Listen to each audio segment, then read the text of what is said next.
In case y'all didn't know, Black Girl Sunday. Celebrate your girl. Or not. It's whatever. We hear about a lot of missing children, but there was something really different about Alexis. She was this social media star. That was one of the alarming things. Does she have a stalker? Somebody following her? One of the videos captures Alexis Murphy's vehicle pulling in. You can't really tell who's driving. It was definitely unlikely that Alexis drove her car to some random movie theater in Charlottesville. It was still a lot of questions going through my head. What happened? Where is she? Alexis has virtually disappeared off the face of the earth. It's just full throttle forward.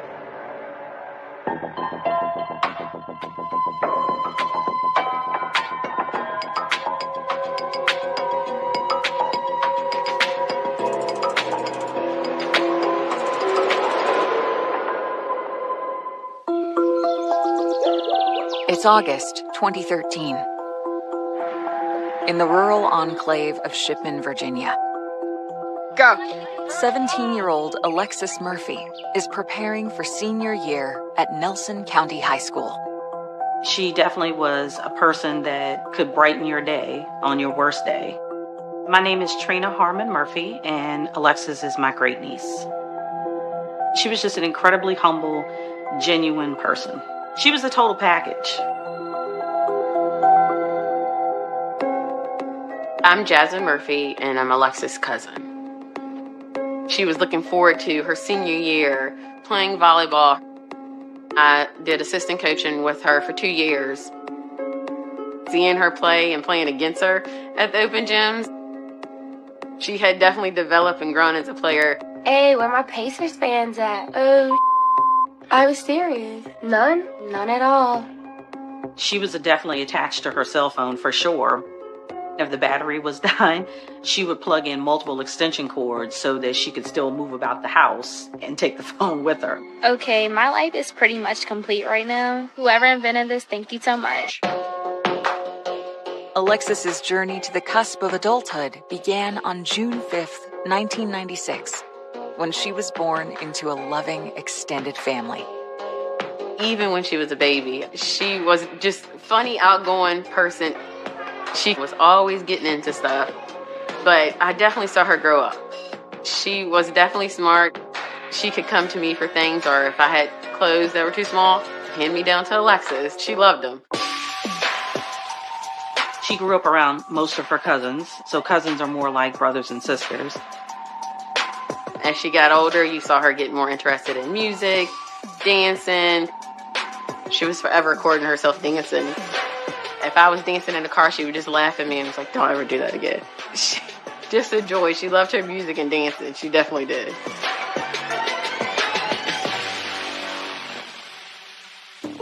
Alexis and her friends spend their free time at a local destination, Liberty Gas Station. The gas station that has the McDonald's connected to it was definitely like the teenage hangout spot. Alexis went to that gas station every single day. It's a rural county, the gas station is just kind of where kids hang out. Alexis's social world, however, extends far beyond Shipman, Virginia. My name is Katie Love, and I was an investigative reporter covering the Alexis Murphy case. In 2013, we're just starting to understand the power of Twitter, and Alexis got it right away. You knew what she was up to because she would tweet it. In case y'all didn't know, it's Black Girl Sunday. Celebrate your girl. Or not. It's whatever. The average teenager probably has a couple hundred followers. Alexis was completely different. We're talking about 12,000 people who just wanted to know what she was up to. She was this social media star. Gotta go feed the dog. Don't nobody feel like doing that? I know here. I haven't even ate. Whatever. We would joke about it, and she's like, I don't even know how they're following me. I'm like, well, they obviously like what they see or what you're doing. On Wednesday, July 31st, Alexis hangs out with her cousin, Jasmine. After volleyball camp, I had asked her to ride with me to Madison Heights to get my eyebrows done.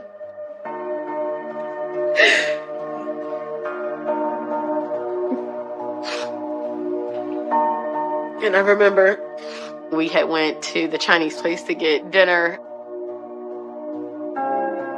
And and I took her to McDonald's to get a frappe. I believe we had texted that Friday, just randomly, because we always do, but I hadn't talked to her at all that Saturday.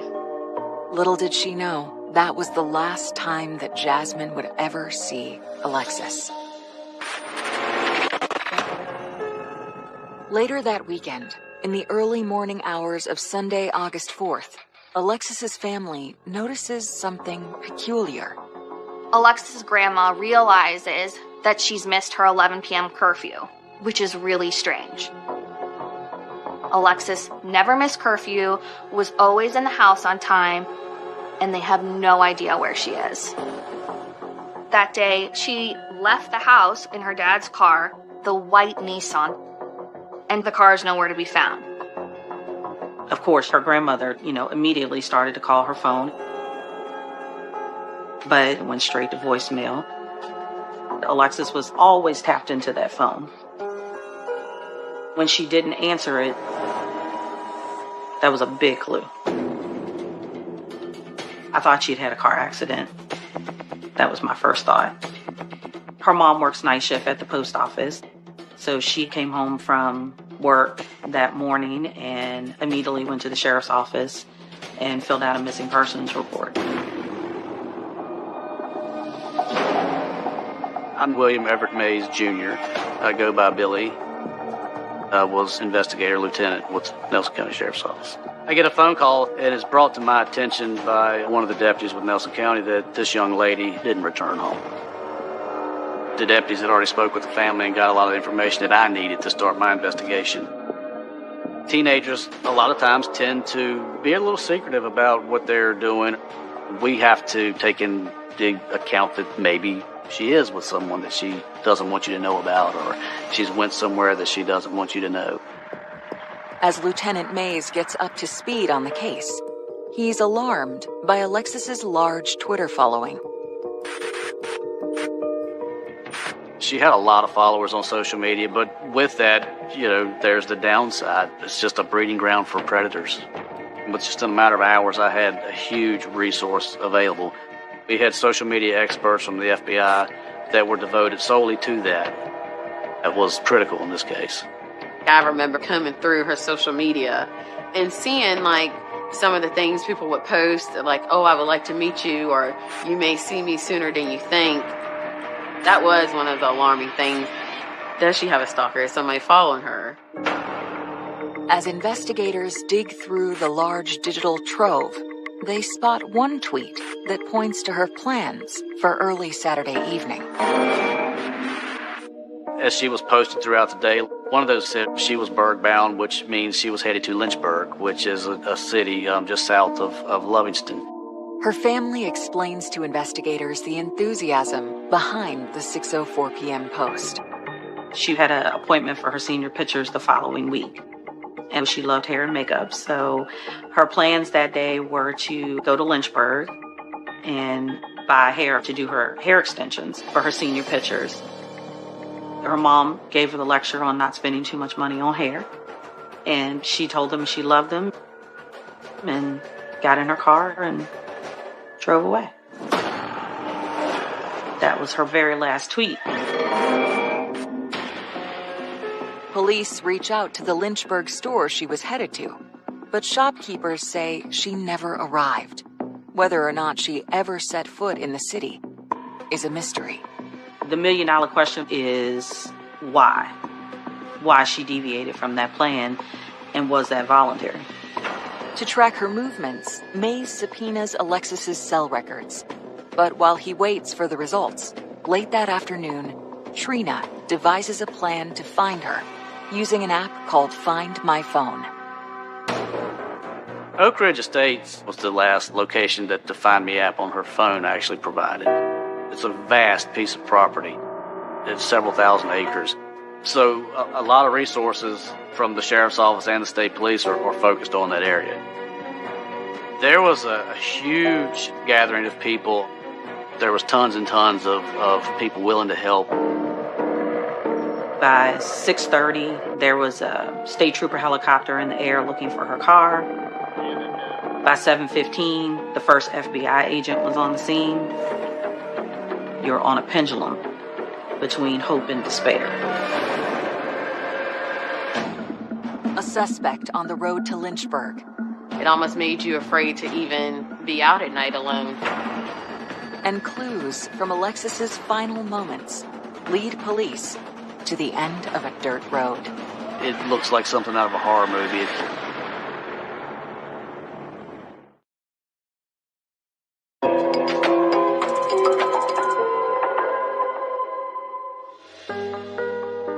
In late July, days before Alexis disappeared, her aunt dropped by her home. It was just a typical visit, and she was just her happy-go-lucky self, you know. We said our goodbyes as always. Love you, see you later, and that was it. I mean, the normal moments are the ones that are really important, you know. Lord knows I wish I had known that was the last time I was going to see her. Just hours after Alexis is reported missing, an app called Find My Phone leads police to a 4,800-acre estate called Oak Ridge. They're searching areas thinking perhaps there was a vehicle accident, that she had ran off the road. We also had contacted the state police for their helicopters to come in and fly the area. So a lot of the attention was focused in that area. After hours of searching, investigators begin to question the accuracy of the phone tracking app. Law enforcement find nothing, so it kind of leads them back to square one. That was like this alarm of what is going on. Perhaps she's establishing a little bit more independence and she wants a little more privacy, as most teenagers do. But her family was very adamant that that was not the case. This probably is bigger than what we think. With Alexis's phone records still pending, authorities widen their search radius and call in more help, as Mays takes a darker view of the situation. It's becoming more evident to me that this is probably not a defiant juvenile and this is probably not an accident. So time is of the essence, it's critical. And I was basically the one overseeing all this. We reach out to the Virginia State Police for their special agents, and we probably had close to 50, 60 special agents from the FBI there, which was incredible. I definitely saw that this was something serious now, more serious than we had thought before. As the investigation intensifies, the Murphy family's plight explodes into the spotlight. In the newsroom, we hear about a lot of missing children, but there was something really different about Alexis and how strange it was for this girl to suddenly have no trace. Family members say 17-year-old Alexis Murphy is a good girl, star volleyball player at Nelson County High School, a devoted daughter who always answers her phone and text. She became everybody's daughter, everybody's niece, everybody's granddaughter. But Laura Murphy has been unable to contact her daughter since August 3rd.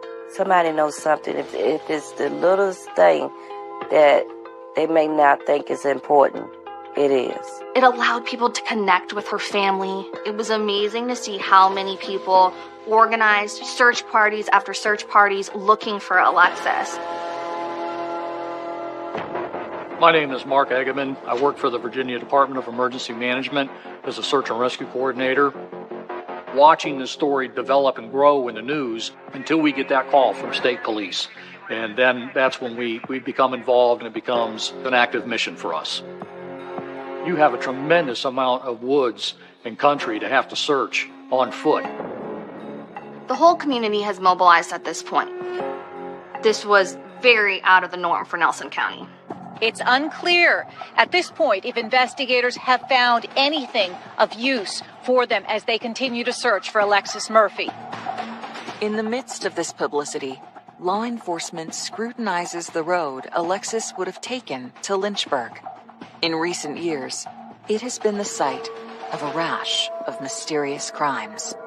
Last count, I believe it's 32 young women and men that are missing on some portion of the 29 corridor.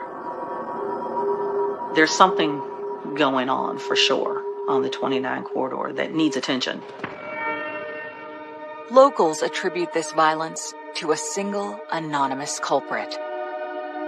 When I first started working for Nelson County Sheriff's Office, I had heard about the 29 stalker. There were some young ladies that had been abducted along Route 29 from, say, Albemarle all the way up to Barboursville.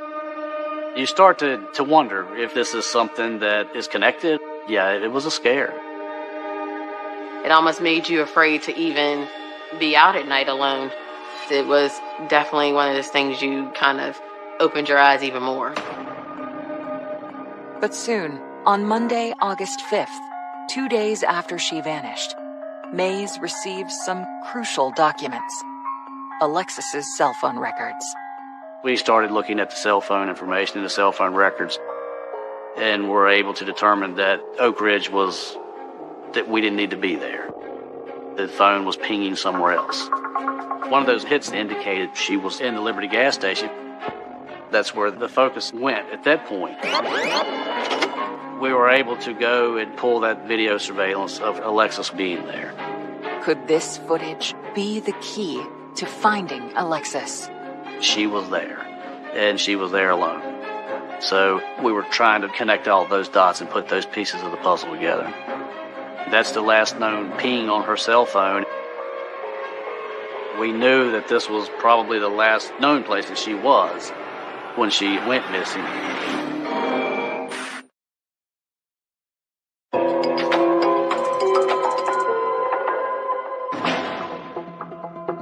In the case of Alexis Murphy, police have obtained surveillance footage from the Liberty gas station on the day she disappeared, after her last tweet around 6 p.m. Could this video hold clues to her whereabouts? It was somewhere around 7 p.m. What I seen when we watched the video was Alexis coming into the store to pay for her gas. She looked fine when she was inside to me. She didn't appear to be distressed or distraught or in any kind of danger or scared, and she was there alone. There was really nothing that looked out of place. And then she exits the gas station. She could be very close when she left. It was somewhere around 7 p.m., and I believe it was 7:17 p.m. It was the last activity on her phone. So we have roughly a 17-minute window there that we're trying to figure out what happened. We were starting to canvass the area, the perimeter around the Liberty gas station, talking to every resident there. We're looking for this young lady and her phone. There is a car lot directly across Route 29. We were searching that area and searching trunks of cars just because we didn't know. Law enforcement finds no sign of Alexis or her car or phone. But on August 6th, 3 days after she went missing, a tipster contacts police about a major discovery in Charlottesville.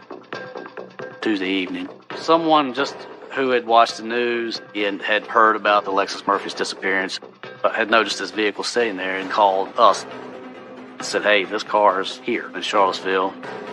So, of course, we drop everything. We haul freight to Charlottesville. It was Alexis Murphy's car. I wasn't expecting it to be found in Charlottesville. It wasn't close to Nelson County. The city of Charlottesville lies about 40 miles north of Alexis's hometown of Shipman and 70 miles north of Lynchburg. It was the Carmichael Cinema area. Then, of course, the media is there before I get there. And it's a circus. It's ridiculous. It made it very difficult for us to get in there to do what we needed to do. It was leaked on social media that the car was found before the police ever had the opportunity to call and tell us. It was definitely unlikely that Alexis drove her car to some random movie theater in Charlottesville. If she said she was going to the Burg, then that's where she was going, to Lynchburg. It's odd to end up the opposite direction in which you said you were going. But when I got the news that they had found her car, I wanted something. Some kind of answer to, besides, okay, they found her car. Is she in there? Or what's in the trunk? My biggest fear was when we popped the trunk Alexis was going to be in the trunk. And when we do open the trunk, she isn't.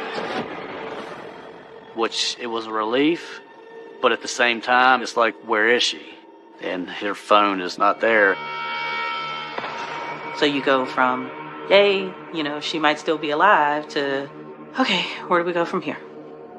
This is a big piece of the puzzle, but Alexis has virtually disappeared off the face of the earth. You can't find their phone. It's just full throttle forward. Determined to figure out how the car got there, Mays obtained surveillance footage from surrounding businesses. There's hundreds and hundreds and hundreds of hours of CCTV that we're going through. And luckily, one of the videos captures Alexis Murphy's vehicle pulling in on Sunday night at around, I believe it was around 10 o'clock. It's a real grainy video. You can't really tell who's driving. You can just tell that there is a figure that gets out of it. And the subject walks out of frame. It was a creepy scene. Could this mysterious figure be Alexis? Despite her bold personality, her family thinks otherwise. She was definitely scared of the dark, so her to walk off in the dark without a light, no, was definitely unlikely to be Alexis. While the individual does not appear to be Alexis, their identity is unknown. You can't identify if it's a man, a woman, age, anything. It's not Alexis driving the car, but we have no idea who this person was. Search teams are still out there looking for any clues of where Alexis had gone.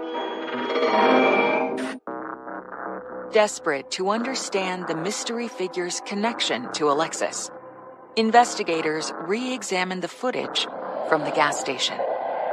When you look at the video going back, there was an individual that held the door open for her. And there was some it appeared, small talk. There was something really interesting, and they see something they had never seen before. There was a man holding the door for Alexis Murphy. And it looks like on the footage that there's some sort of conversation between Alexis and this unidentified man.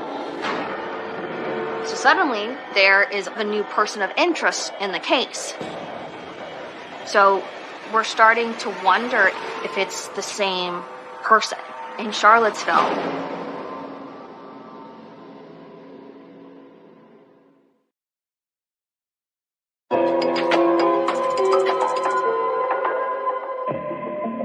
In hopes of identifying a man seen in surveillance footage, police in the Alexis Murphy investigation race to where it was recorded, Liberty gas station. So there was a question of whether that was someone who maybe was involved in Alexis's disappearance. The attendants who work there were able to easily say, this is a guy named Randy Taylor. He was not someone who just kind of slid under community radar. This is a distinctive man who has this huge Daffy Duck tattoo on his neck. The gas station attendant knew Randy because he has a car that's very distinctive, this camo truck. Once Lieutenant Mays learns of Taylor's vehicle, he digs deeper into the footage. The cameras, unfortunately, were not all over the parking lot. But there is a camera that's on a portion of the parking lot, and it catches just a tiny piece of Route 29.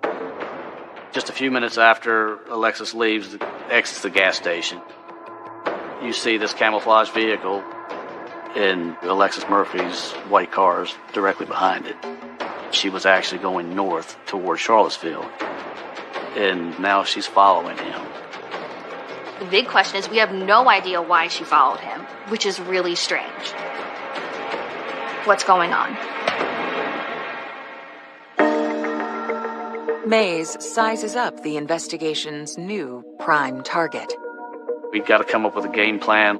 Let's figure out what the best avenue of attack is as far as an interview with him, and let's pin him down. Investigators discover that Taylor lives in a camper just off of Route 29. 4 days after Alexis disappeared, Mays heads towards the property.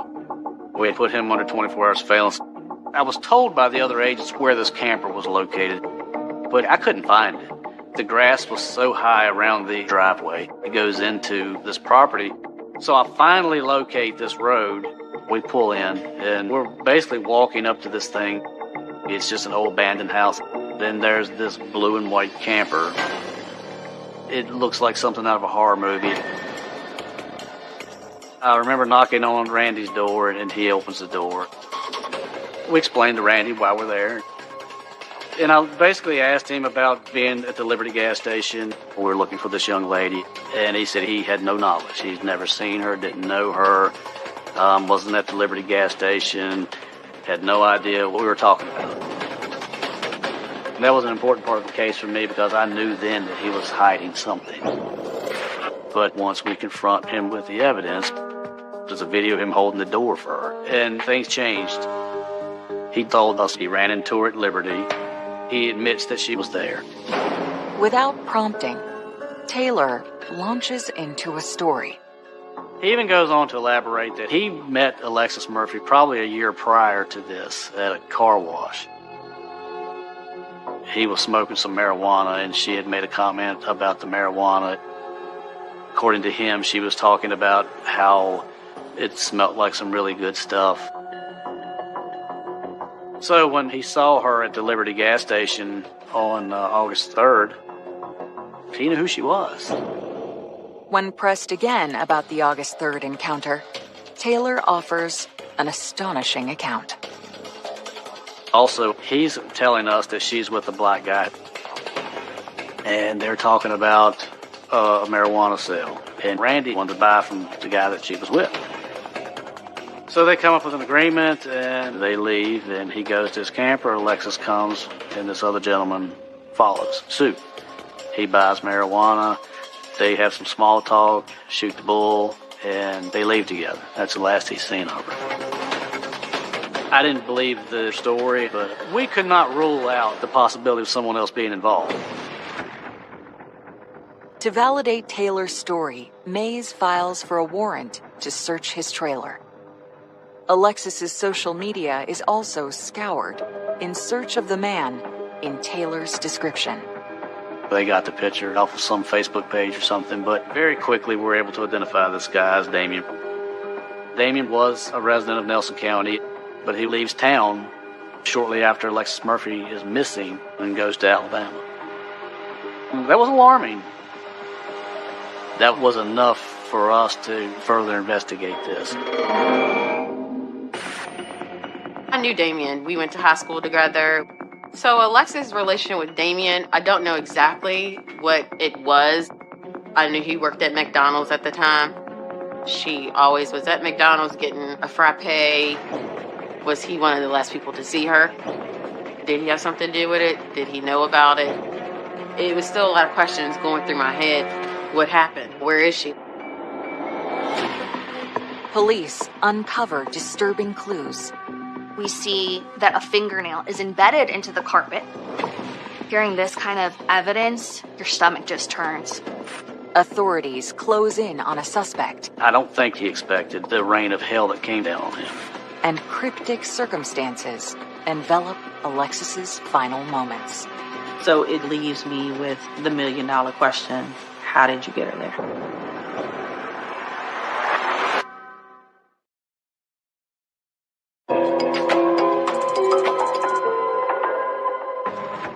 Investigators have learned that a friend of Alexis, who left town after she disappeared, may have been the last person to see her alive.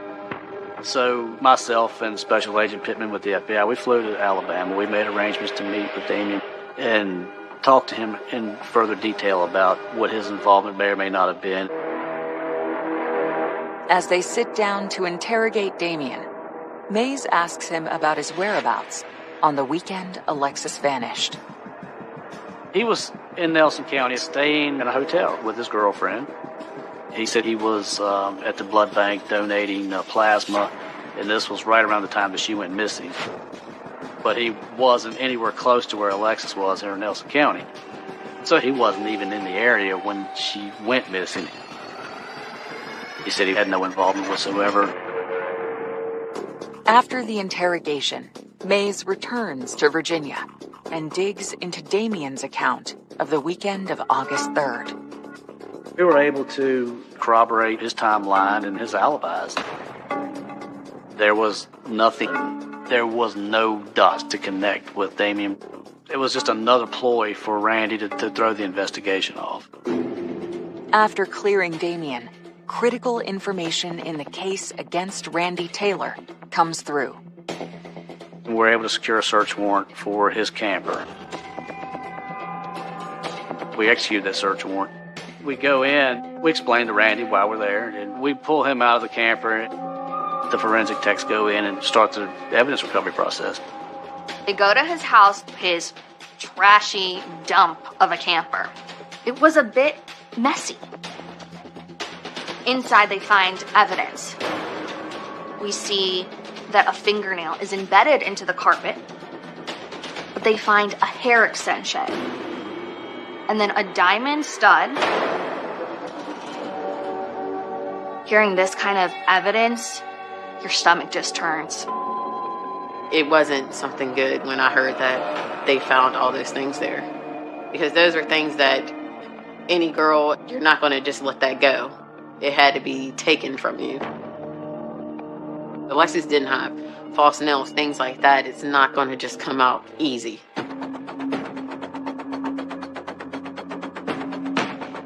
The evidence is sent for DNA testing. Then, authorities search the grounds around the camper for Alexis's body. Behind the property, there was just all kinds of garbage and trash that had been piled up, and there's a mountain. And behind the house, there's a trail that goes up the mountain. We search the side of the mountain to see if he's taken her up the mountain. It was a very difficult search. You know, everybody's getting ate up by ticks and chiggers. We blanketed that side of the ridge, and we have nothing. No indication that anybody had been up there, no four-wheel tracks, nothing. Her cell phone was still missing, and she's still missing. We were still hopeful that we could find more evidence. So I actually reached out to administrators with the Department of Corrections and inquired a little bit more about these cell phone dogs. We learned that law enforcement is using canine dogs to sniff a very specific adhesive found in phones. We start to see canines sniffing Randy Taylor's camper. These law enforcement dogs are smelling some sort of scent, and they find Alexis Murphy's phone just 70 feet from Randy Taylor's camper. It's broken. It looks like someone's tried to take out the battery. Finding Alexis's white iPhone was the nail in the coffin. This was her lifeline. I have that on your property, and she's not here. Something terrible has happened. So I really think that pretty much sealed the deal. I went ahead and arrested him for abduction with intent to defile. He looked like a ghost. I mean, like a deer in headlights. I don't think Randy expected the rain of hell that came down on him as fast as it came down on him. After the arrest, Mays seeks out the Murphy family for a difficult discussion. So a decision was made to set the family down and tell them we don't think she's alive and we want to go forward with a murder charge. And to do that, we had to have their support and understanding that she is dead.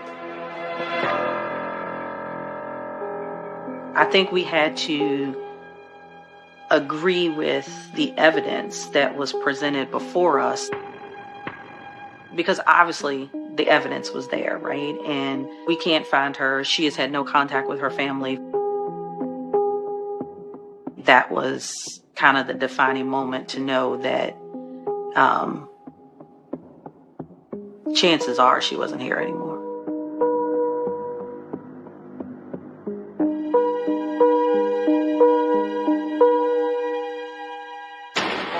As the case heads to trial, police make Randy Taylor an offer. Before the trial, Law enforcement offered Randy Taylor a deal, 20 years if you just tell the family where Alexis Murphy's body is. His response, give me 10 and I'll tell you where she is. It's like really unbelievable. Months later, in May 2014, at the Nelson County Courthouse, the first-degree murder trial of Randy Taylor begins. While the prosecution has a wealth of evidence, the lack of a corpse presents a problem. This was an unprecedented case in Virginia. To try someone for murder with no body. It's very hard to prosecute without a body.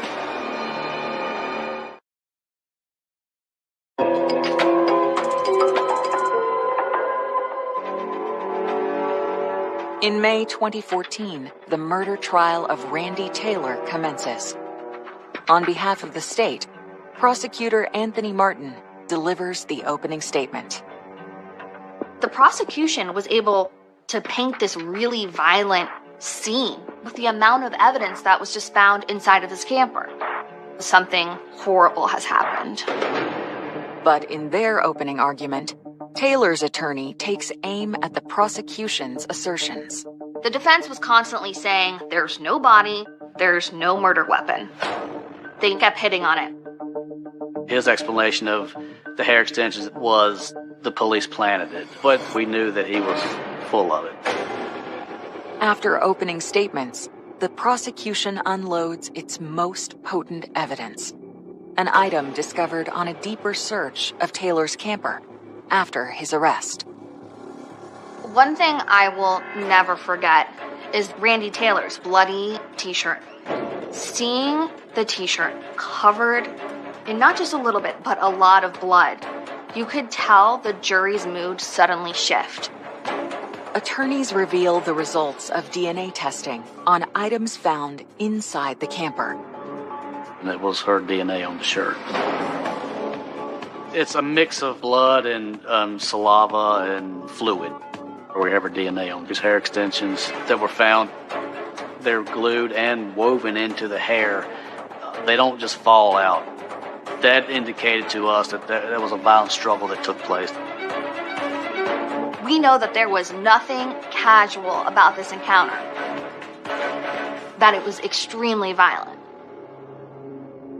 After closing arguments, the litigators turn the case over to the jury.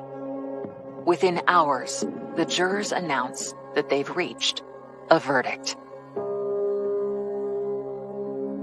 I was at volleyball practice. I remember looking online and seeing guilty. And I just busted out in tears. It was a relief, like kind of a joy for us, because you're going away. You're not going to hurt anybody else. It was a few moments of the weight has been lifted. We have some type of justice. And we did celebrate, but the next morning we still woke up to the same reality. We still don't have her. We convict him on both counts of abduction with intent to defile and first-degree murder. And as the jury is leaving to go sentence him, Randy stood up in open court and said, "I'll take the original deal of 20 years and tell you where she is." And of course, it's too late at that point.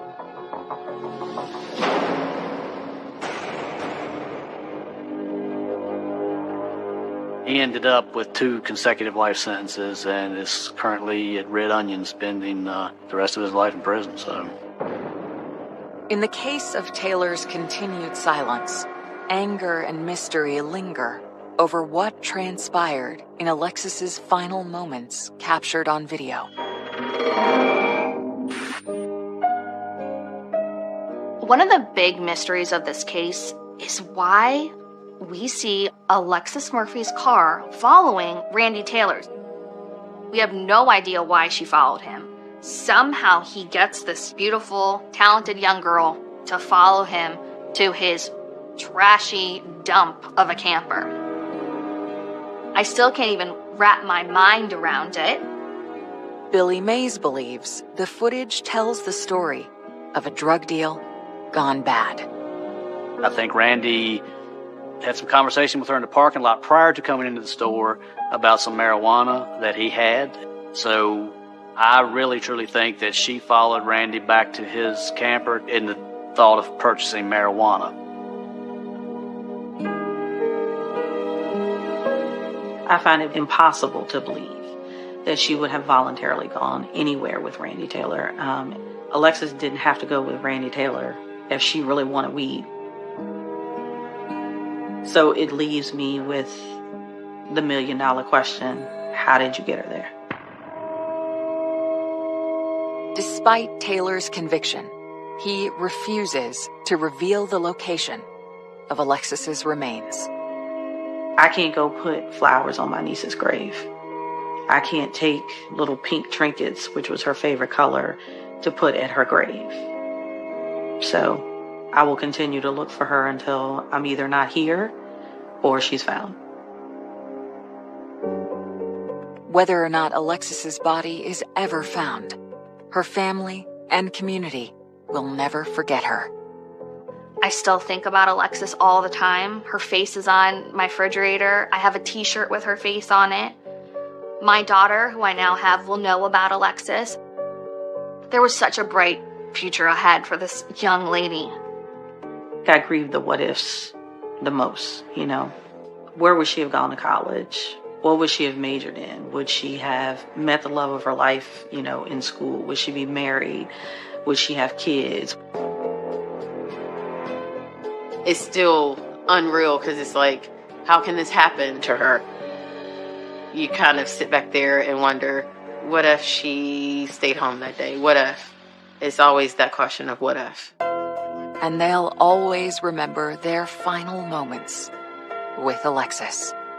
I remember we had went to the Chinese place to get dinner, and I took her to McDonald's to get a frappe. It's one of the things that I always think about, especially when it comes up the anniversary date of her going missing. The last time I saw Alexis was the weekend before she was abducted. I mean, the normal moments are the ones that are really important. Family gatherings and parties and celebrations and regular moments. You know, we said our goodbyes as always. Love you, see you later, and that was it. Lord knows I wish I had known that was the last time I was going to see her.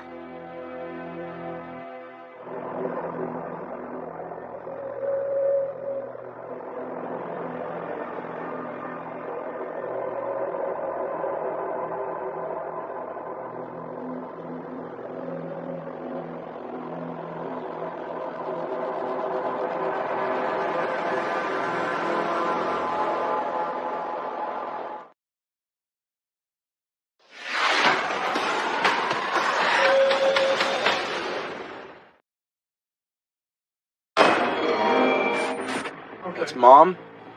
It's her going into the house. She walks in. That was it.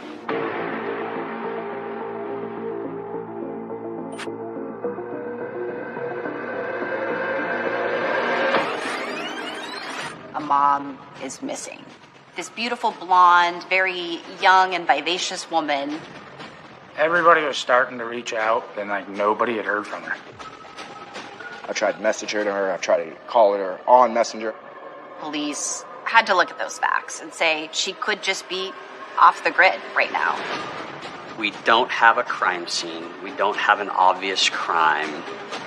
There's no body. There's no murder weapon. Right here, right here. Yeah. It's gonna look like he's dragging something.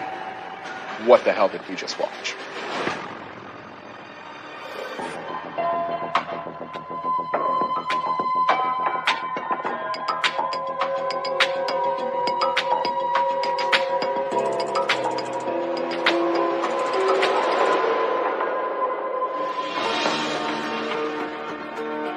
Billings, Montana, 2018.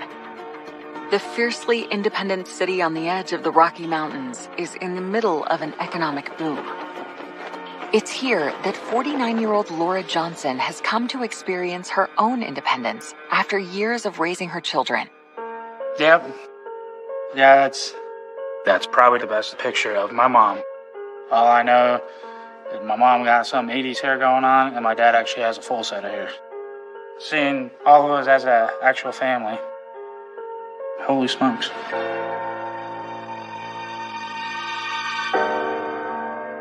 Laura grew up in Vancouver, Washington, and met her future husband Howard there when she was 18. By the time my mom was 23, she had 5 boys. She loved the fact that she was a mother. She always told us, I would never regret having all of you kids. She was extremely loving, and she was amazingly funny as well, and she gets that from her dad, who's just a jokester at every turn. She was a wonderful mom, always helped with everything, always treated everybody like their family. My dad worked the regular 9 to 5. Mom stayed at home, raised the kids. She was very nurturing. She did everything. Every night she'd cook dinner. And for the amount of people that we had, I felt like it was a lot, but she made it look always easy, so. She always made it a deal to have a good meal. Big old feast. My entire career has been in food service, and that's mostly due to the fact that I grew up cooking in the kitchen with my mom.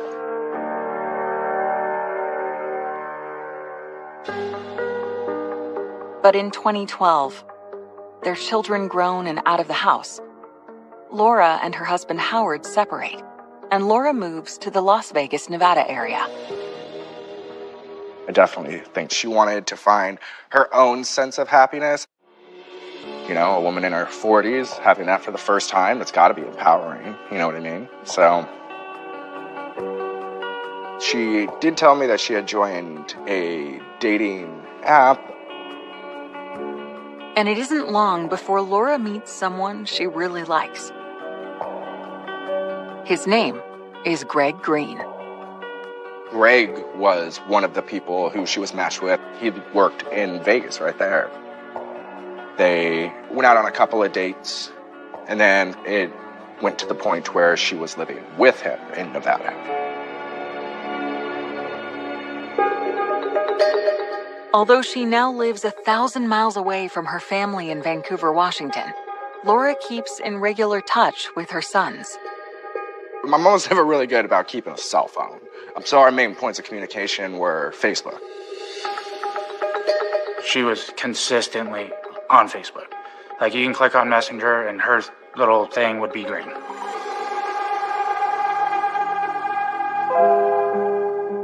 In July of 2018, Greg Green gets a job in Billings, Montana. Laura follows him there in August, and soon after, she lands a job at a Papa John's restaurant. After her first day at work, Laura calls her son, Stephen. I remember the last time that I talked to her on the phone was when she was driving home. It was literally just, talk to each other, see how life's going, have some laughs. But it's not until you look back, you wish you did more with your time,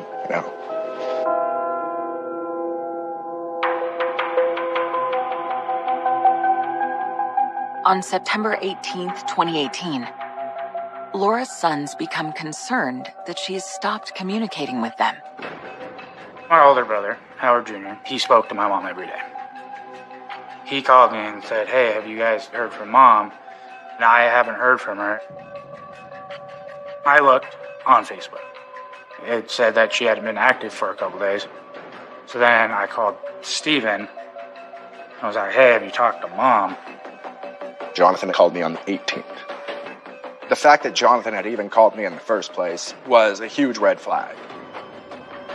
Because if there was a way to get a hold of her, he totally could have, you know what I mean? But now he's at the point to where he's like, I need help. I called my mom, and every time the phone was straight to voicemail.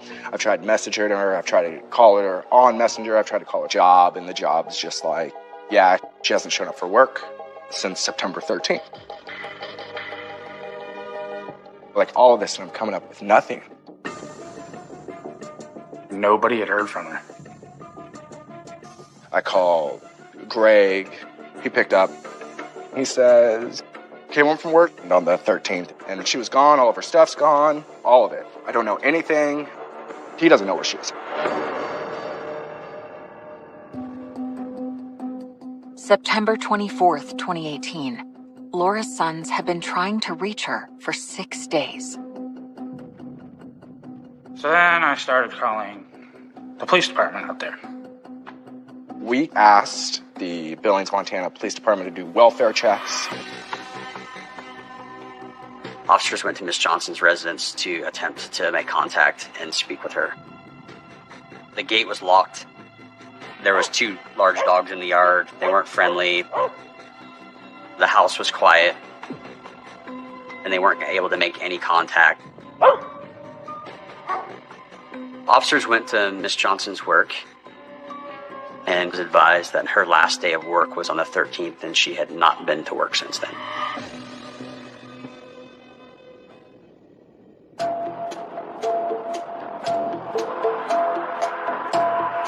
Detectives tracked down her boyfriend, Greg. When officers spoke with Gregory, he told them that on the 13th he had gone to work. And when he returned that day, he found that she was gone and she had packed her 2 red suitcases that she had brought with her and had left. The majority of people that contact police departments looking for their loved ones or wanting welfare checks done, those people are found eventually. You know, maybe they did go on a vacation and they didn't tell somebody. I think a lot of people, with the fast-paced life that we have, people want to take a break, they want to disconnect from life, and that can be something you have to take into consideration when looking for people.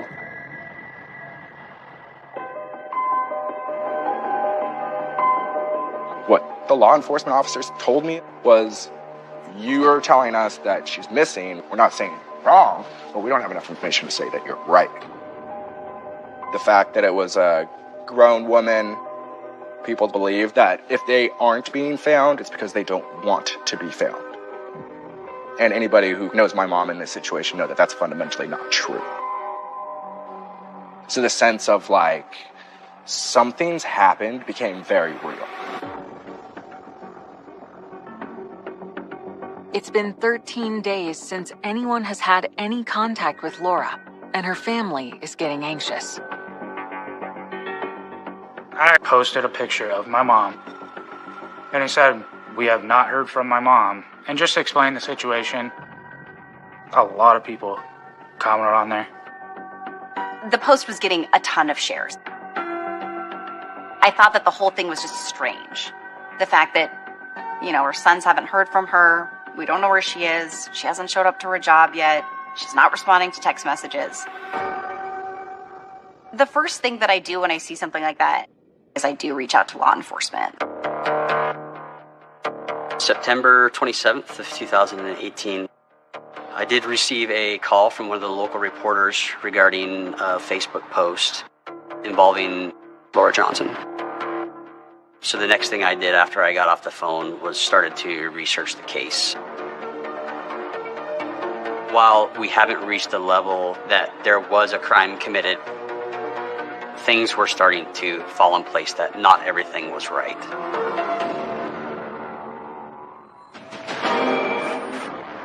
Investigators find baffling clues in Laura's disappearance. There was a recent phone ping from Washington that showed that the phone had been there on September 26th. And learn of a troubling past. She had a prior addiction, and she could just be off the grid right now. I'm not just going to sit here. The next logical step was to go to Montana.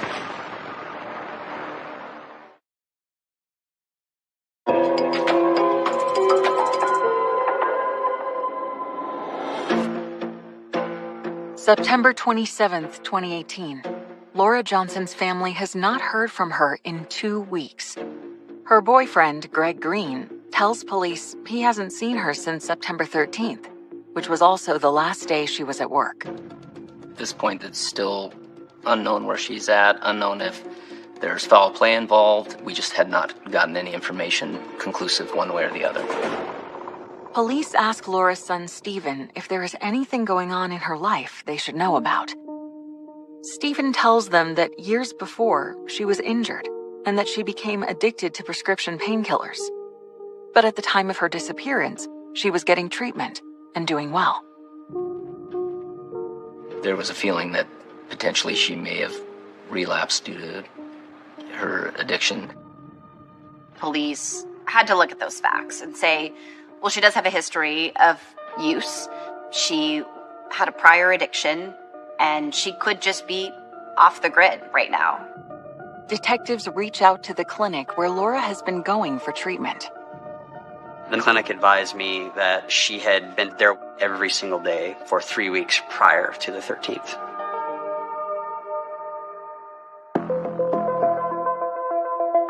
If Laura has relapsed, detectives know she could be in hiding somewhere. They go back to Greg Green, hoping he can help focus the search. But he doesn't have anything to add to his previous statement that Laura had moved out on September 13th, and he hasn't seen her since. He was quite cooperative. He consented to a search of his home. Officers didn't locate any items that they thought were suspicious at that time.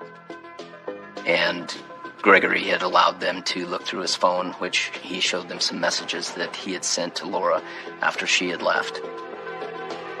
We don't have an obvious crime. We just know that she's been missing. Investigators subpoena Laura's phone records, and when the data comes in, there's a glimmer of hope that Laura is alive and well. There was a recent phone ping from Washington that showed that the phone had been there on September 26th. Detectives wonder if Laura went back to her hometown of Vancouver, Washington, where her sons and ex-husband live. From an investigative standpoint, it made sense because that's where some of her support network would be. Sergeant Billings called and said, I got some great news for you. I was like, oh, she did show up in town. I got excited. Laura's sons immediately start searching all over Vancouver for her. Me and my wife drove around for 2 hours to every business that was open, showing pictures of my mom, asking if anybody had seen her. So I was like, if she's in town, she's obviously would be at one of the hotels for sure. None of the hotels are like, nope, haven't seen her. Nobody's seen her. Not a single person. Laura's sons are disappointed that there is no sign of her. Then they get disturbing news. The investigators made a mistake when tracking Laura's phone. When they pinged my mom's phone, they pinged the last incoming call, and it was my dad. And it was on his birthday, because he spoke to my mom every year on his birthday. He knew everything that was going on, and he's like, well, it's my birthday, so hopefully she answers. Laura never answered that call, and detectives realized that she was never in Vancouver.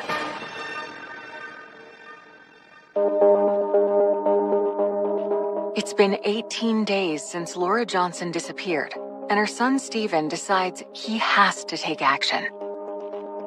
Being all the way in Washington and realizing that I wasn't going to get an answer, that was the next logical step, was to go to Montana. I was like, I'm not just going to sit here. I couldn't let him go alone. They said to themselves, we're going to just get in the car and we're going to drive 14 hours over to Billings, and we're just going to go look for her ourselves. So the first place that we went was the police station. And what they tell us is, as long as I didn't break the law, I could do anything. I had inclinations about who the person Greg was, and none of that ever sat right with me. Stephen calls Greg, looking for more details about the last time he saw his mother. He picked up, it was him. You know, who are you? What is this? Hangs up the phone. So I went to his house. I was yelling my mom's name. I'm yelling Laura. I'm yelling Mom. I think that she's in there. And then that's when he lets the dogs out. So I go up to the dogs, and they're loud, but they're not dangerous at all. So I just bent down and started petting the dog, you know. And that's when he came out of the trailer and lights a cigarette, and he's, you know, can I help you? And I tell him, I was like, I'm Stephen Johnson. Like, Laura's my mother. I believe you know where she is, and I would like you to tell me. And he's like, no, I came home and she was gone. He's very cocky. He's just standing there smoking a cigarette. So I told him, I believe you know where my mother is. I will be the one to put you behind bars, and I'll be the end of you. So he tells me to leave, and he calls the cops on me.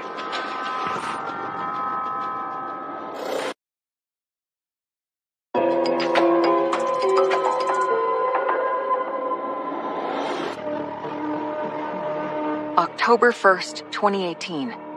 Stephen Johnson has driven from his home in Vancouver, Washington to Billings, Montana to try to find his missing mother, Laura. After a disturbing encounter with Laura's boyfriend, Greg Green, Stephen's next step is to create flyers and post them all over Billings. When we went anywhere, we handed these out. So we went to Greg's work, and we put them all over his window at work, and then he tore them all off. We were like texting, we're like, all right, has anybody heard? Like, we want to know, like, what's going on? We woke up 8 o'clock every single morning with a place to go to, an idea in mind, with somebody to talk to just try to find something. So at the end of every day, I'm calling my brothers, telling them, here's what we did. Here's who we talked to. It was very frustrating because this is like what you see on TV. I never thought in my life I would ever go through it. One of the hardest things for me was dealing with frustrations with the family, understanding their concerns, understanding their desire to have, swift justice. We can't just go to Mr. Green's residence and knock the door in and do a search without a warrant. We've got proper legal procedure. And at that time, we were lacking enough information to use the search warrant process in order to further develop Ms. Johnson's case. It was frustrating not being able to get a real reaction. So it just felt like our duty to prove it. We've talked to everybody who we can. We've been to the doctor's office. We've been to the Salvation Army. Everything comes up empty.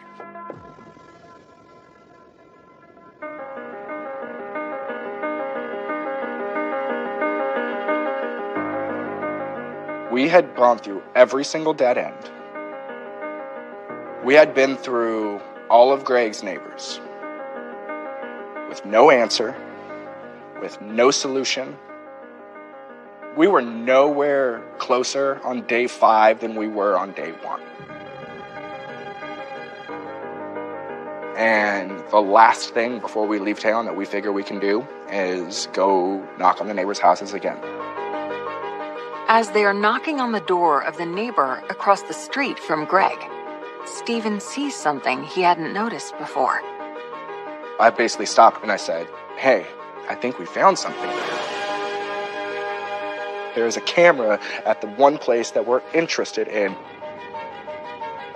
It points right at the driveway of where Greg and Laura lived.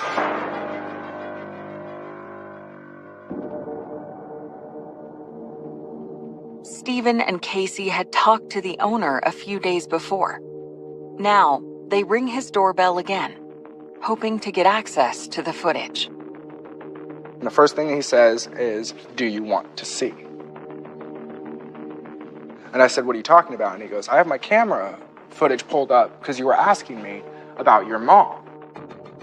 He invites me in, and for the next 35 minutes, I'm just on his floor, looking at a bunch of video. So the first thing we pull up is September 13th, the last day she went to work. And then Casey's recording it on her phone. You could speed it up. So we're going through. So we're watching the camera footage. And then this is where it gets very interesting. It's him. Right here. Keep playing. What happens is Greg gets home first. Greg gets home and parks his truck and goes inside. And 35 minutes later... Right here. Oh! My mom gets home. Right there. No. So, okay. That's Mom. Blonde hair. It is 7:07 on September 13th. God looks excited That's to her. see her. It's her going into the house. We were told time and time again that Greg's story is, I came home and she was gone.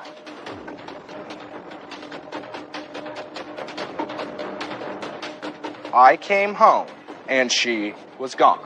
She had taken all of her stuff and it was gone. So, we got him. He was lying. But, well, where is she? So we're watching the footage. Day turns to night. What time is it? Right now, 11:27? 10:27? 10:27. There he is. The headlamp? Headlamp on. We see Greg throughout the entire night. Right here. Yeah. It's gonna look like he's dragging something back. Just moving. Going back and forth between the house.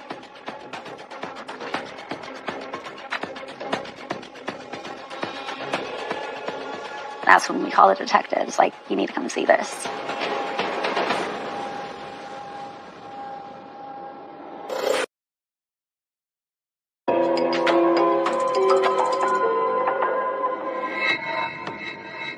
Stephen Johnson has discovered home security footage of his missing mother, Laura.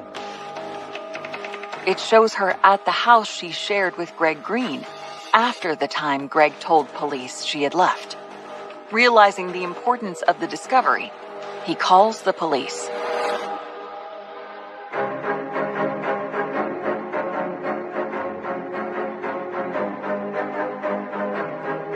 Approximately 10:45 that night, I go to that neighbor's house and we watch the footage in question.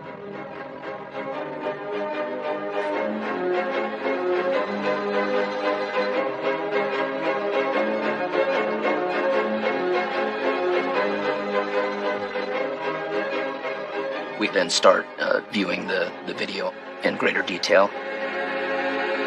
And it was definitely very concerning. The detective's trained eye spots something that Stephen and Casey missed. The footage shows the area of the driveway where Laura Johnson is observed coming home that evening, and she's exiting the vehicle and walking toward the trailer. Gregory, he's also seen going back into the garage and coming out with 2 red-colored suitcases in that vehicle as well. The same 2 red suitcases that Greg told officers that Laura had taken with her when she moved out. And then, the detective sees something that changes the investigation from a missing persons case to something much more disturbing. And you can see him walking out with that large, heavy object.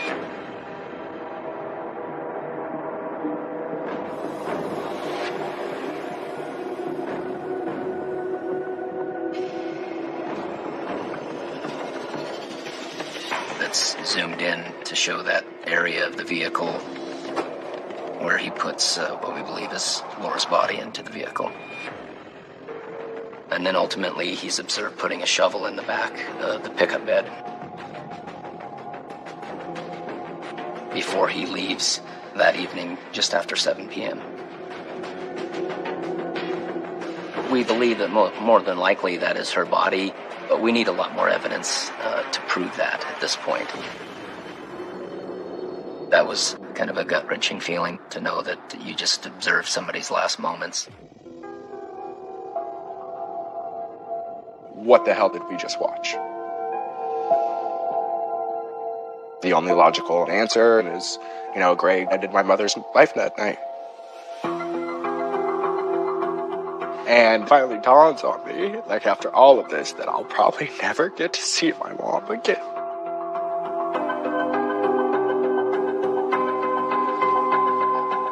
is that I'll never get another goodbye.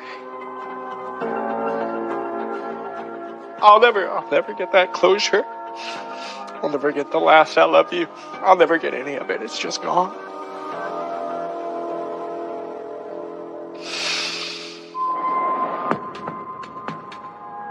But unless police can prove that it is Laura's body on the video, they don't have a crime.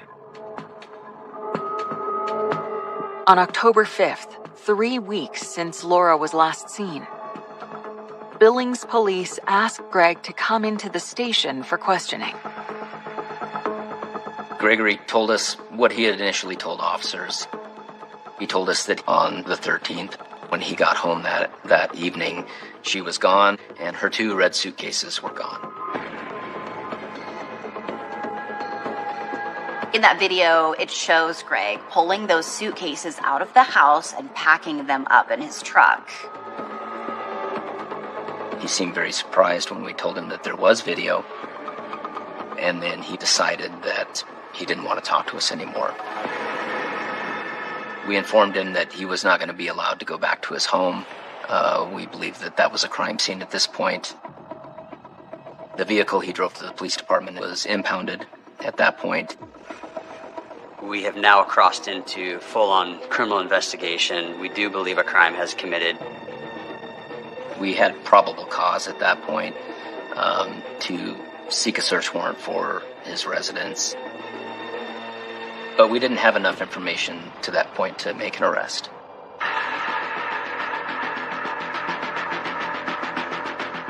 We executed that search warrant that evening and began to process the trailer where Gregory and Laura lived. One of the first things that we noted was the strong odor of new carpet smell. In the back room of Gregory's home, it was obvious that the carpet had been replaced very recently, and that was suspicious to us. But because police find no proof that Laura is dead, they have to release Greg. At this point, we still don't have a body. We still haven't located Miss Johnson. There was not enough to arrest Mr. Green for the disappearance of Miss Johnson. It's a crushing blow to the family. After them basically telling him, hey, we know you're lying, they let him go.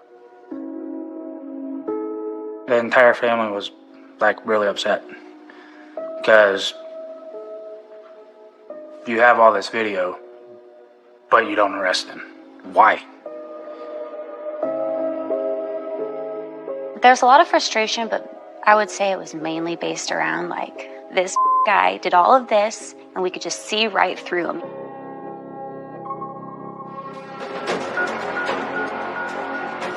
We work closely with the county attorney's office and trying to determine, what more we need to get to that point to make an arrest.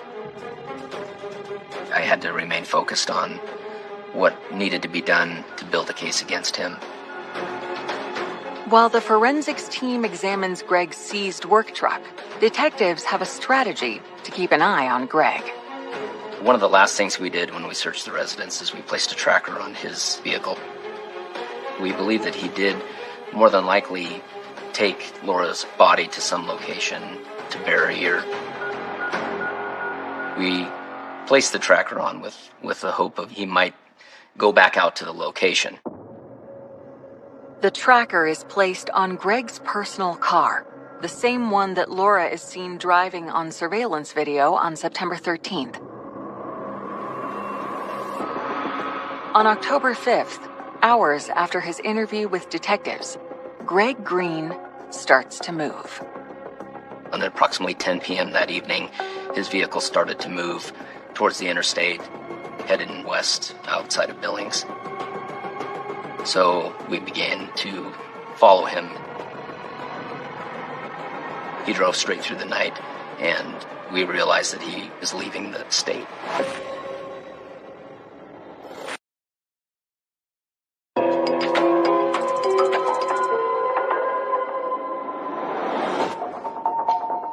October 5th, 2018. Greg Green is the prime suspect in the presumed murder of Laura Johnson. Lacking evidence of a crime, detectives have to let Greg walk free. But they have placed a tracker on his car, and he appears to be leaving Billings, Montana, in a hurry. His vehicle started to move towards the interstate and heading west outside of Billings. Detectives track Greg as he drives for 16 hours across 5 states to his old hometown in Henderson, Nevada. If you're being interviewed by police about the whereabouts of your ex-girlfriend and you just hightail it out of town, it's not a good look. We were coordinating with law enforcement where he was at. They knew that we were tracking him. They would do drive-bys, make sure that we knew his whereabouts. Meanwhile, Billings police continue the search for evidence to arrest Greg. Using his cell phone data, they track Greg's movements during the night of September 13th, which leads them to the local Walmart. We were able to locate footage of him going to Walmart that evening. And when he went through the self-checkout, we did see a very distinct abrasion on his face, which we thought was very suspicious at that point. Then, another crucial piece of evidence emerges from the forensic search of Greg's impounded work truck. I noticed that the vehicle was very clean. It had been washed recently. So after 2 days processing that vehicle for biological material, taking swabs from various locations on the seat, we found 3 very, very small 1 to 2 millimeter stains that appeared to be blood. That evidence came back from the crime lab, and sure enough, it was Laura's blood. The totality of all of the evidence that we had located, including the blood on the door of that truck, and together with video footage showing him carrying out what we believed was Laura's body, at that point there was enough evidence to arrest him.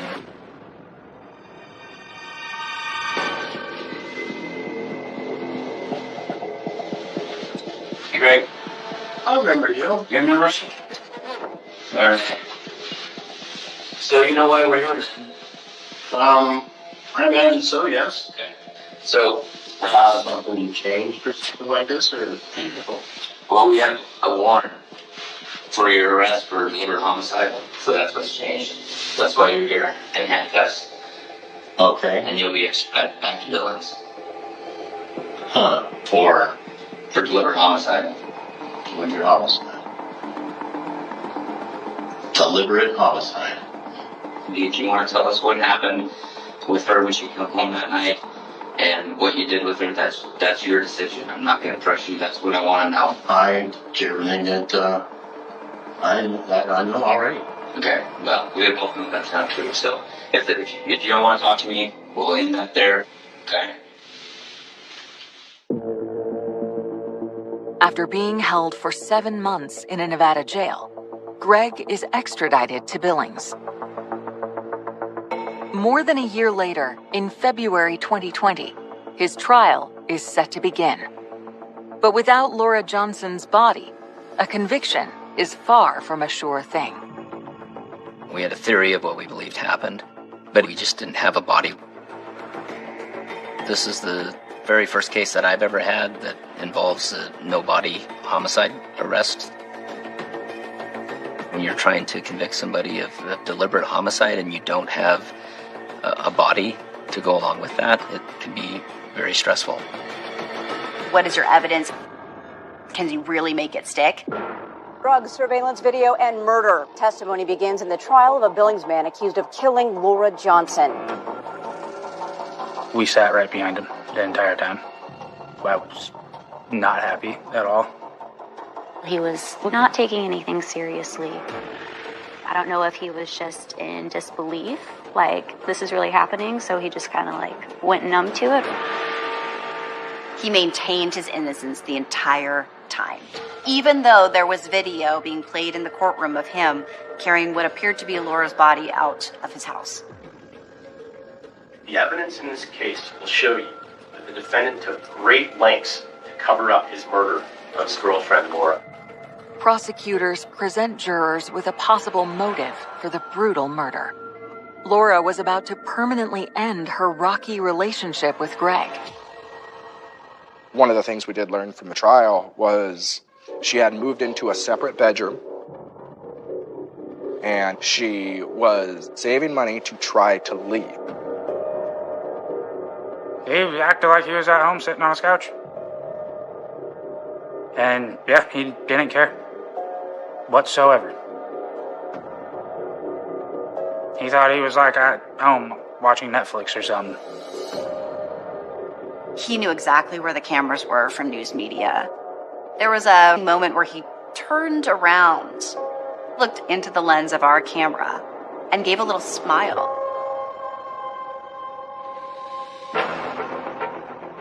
Greg's behavior at the trial only adds to the heartbreak felt by Laura's family. That if this situation didn't happen, like, I could have had my mom back. She would have been living in my town. She would have been...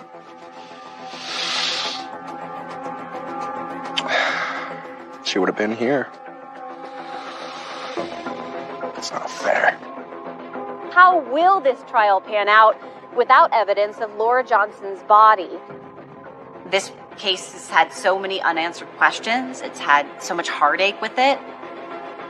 And there's no body, there's no murder weapon, there's no evidence that shows he actually killed her.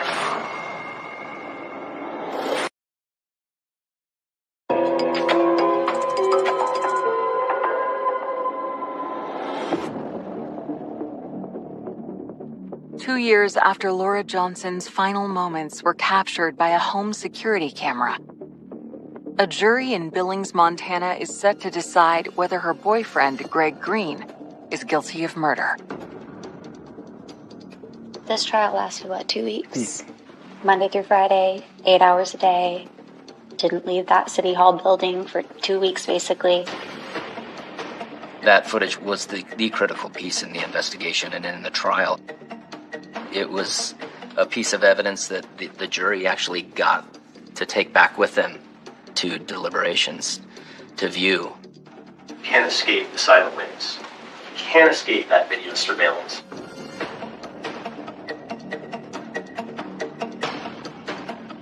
Any person with common sense to see all the evidence, and especially the video, would know he was guilty. I just got home the day before, and Steven called and said, hey, they have a verdict already. We're headed back.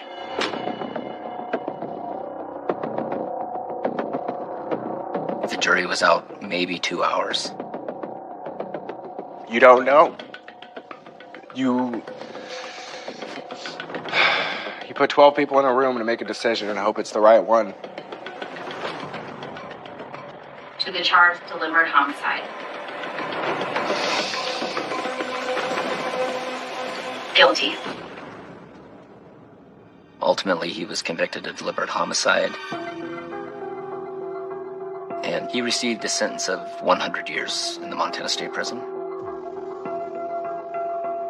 In my 16-year career, this is the first case I've been involved in that went from a welfare check to a missing persons to a homicide without a body to a even prosecution of a homicide without a body. And the fact that the contribution that we had was as impactful as it was, that's where the bittersweet part comes, you know? Had to extend ourselves that much. Go through something you could never prepare yourself for. Exactly. If he didn't do that, then we would still be searching. One of the key pivotal moments here was the persistence from family. And then Ms. Johnson's son coming to Billings and locating the surveillance footage. And I can only speculate, if that video had not been located or recovered, I'm not sure where we would be now.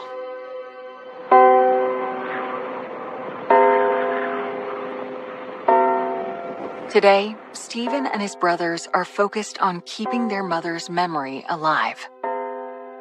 My mom was a part of my life every single day. I got married last year to my beautiful wife, Casey here. We had our daughter, Eliza, and Eliza's middle name is my mother's name. So her name is Eliza Laura Johnson. Big part of how my mom was as an everyday mother is the ways that I've been able to cope with her loss. So making the meals that she made, having the family dinners, bringing her into my life in those little ways to keep her alive. That's what I do. She's there every time I make dinner, The only thing I have that I can hear her voice now is April 2018. She called me, but I was at work, and she left me a voicemail to tell me happy birthday. That's the only thing I have to hear her voice. We still have the fact that we don't know where my mother lies to this day. That we have not been able to bring her home. We haven't had the sense of closure for peace. There's been no funeral, there's been no memorial, there's been nothing. If there's anything that anybody can tell us, if there's anything that sticks out, if there's a piece of property you own, if there's something you can do, if there's something you've seen, just, to please come forward. I'm hoping this outcome that people come forward with actual real information and it helps us find her and bring her home.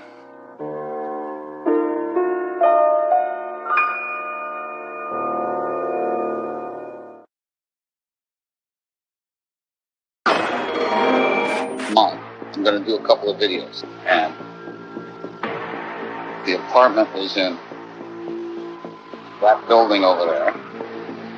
Isn't that cool? Really nice. You can sit out here and eat your lunch. This is my new hood now.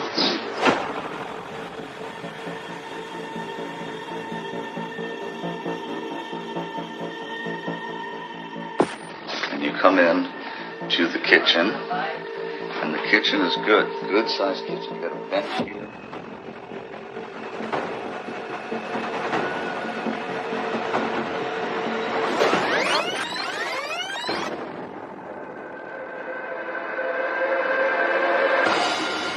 If Charles did walk out of this apartment, where did he go? The closest person to us is missing. I'm thinking that someone just has him and he's somewhere. Where is he? The first time that he ever went to Anna's apartment was the last time he was seen alive. I remember asking her, why are you not freaking out? There were some red flags that started to pop up. They were extremely concerned. They thought maybe something terrible happened. Charles Butler's final moments, that's not a good way to go.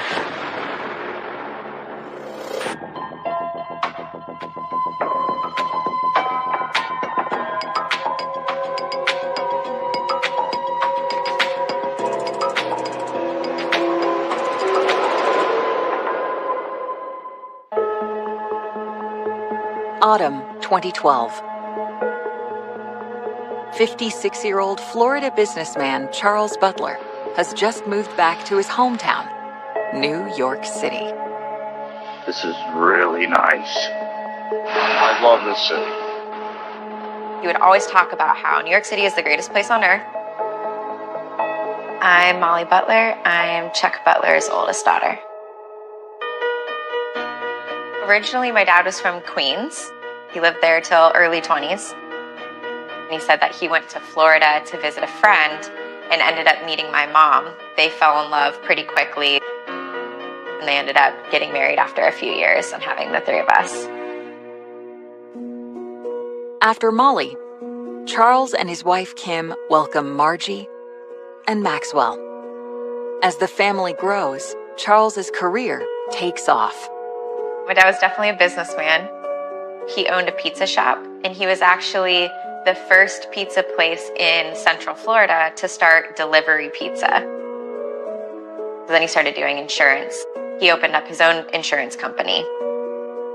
He just, great businessman, great with finances. very, very smart. I'm Margie Bolton, and I'm Chuck Butler's middle daughter. We're in love with architecture in New York City. His heart was always back in New York. He was always a city boy through and through, for sure. While Charles's business is growing, in 1997, his personal life is upended when he and his wife Kim decide to divorce. And then they just separated. Like, they literally got together to have us 3 kids. Like, they just weren't really meant to be together. We would visit my dad on Wednesday nights and every other weekend. He would always try to just make the time that we had the best that it could be. He always made everything fun.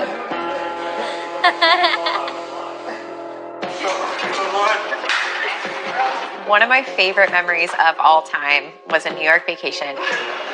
We were on the subway, and my dad starts singing, "Always Look on the Bright Side of Life." And he gets out onto the street. Ladies and gentlemen, I want you to feel sorry for me, even though I'm down and out. We were younger at the time. I remember my brother was really embarrassed. Like, "Dad, stop." My heart's bleeding. I'm Maxwell Butler. I am Charles Butler's son and the youngest of 3. Oh my God. It would be so embarrassing for us, but looking back on it, it was just a good time. In 2012, Charles encourages his oldest daughter, Molly, to follow her career ambitions.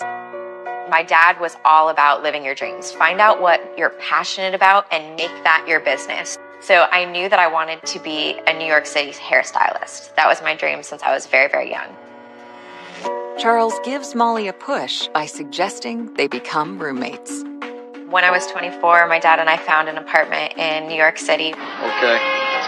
I'm on 78. And the deal was, my dad would come up for 1 weekend out of every month.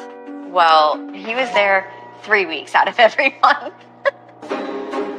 Charles's part-time residence in New York coincides with another significant turning point. After he got divorced from my mom, he was never really open to the idea of marriage. But he said, I wanted to find my queen. So he started getting on a bunch of dating websites. He would always make dating websites in New York, even though he lived in Florida. In the spring, he connects with a woman from Brooklyn named Anna. My first impression of her was she's super cute. I could totally see why my dad was into her. He was just smitten by her. I had never seen my dad like that before. He was in puppy love. On September 15th, Charles comes to town for one of his regular visits with his daughter and new girlfriend. On his way up, he gets into his first class seat and he's taking selfies like, I worked hard and now I'm going to go play hard, and I happen to get the seat next to me is empty, so I get the whole row to myself. He was just so excited about it. He said, this is the way the whole trip is going to be, just blessings everywhere. Charles makes plans to spend Monday night with just Molly. We just had the best conversation about, wow, we're living in New York City, and I'm a New York City hairstylist. And I was in a very, loving, healthy relationship, and he was in a loving, healthy relationship. We were just reflecting on all of it. I didn't know at the time it was going to be my last conversation with him, but looking back on it, it was literally the most perfect conversation we could have had. It was just awesome.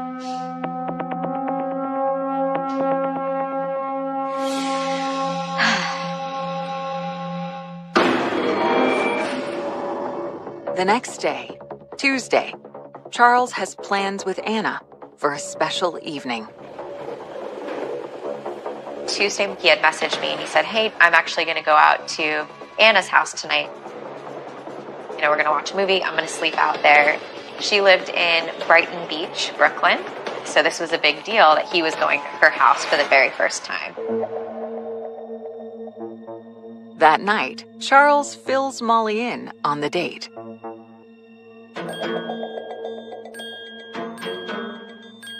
So he was messaging me, oh, it's so sweet. I got a home-cooked meal for the first time in forever. We're having a good time. He's like, I got my cantaloupe for the morning. It's great. She's going to go to work, and then I'll come back home, and I'll meet you in the city for lunch tomorrow. I was trying to book one of my flights back to Florida, and for some reason, when I was booking my flight, my credit card wasn't being accepted. So I was asking him, hey, can you buy my flight to Florida? I'll transfer you the money. He said, yeah, absolutely. Remind me in the morning.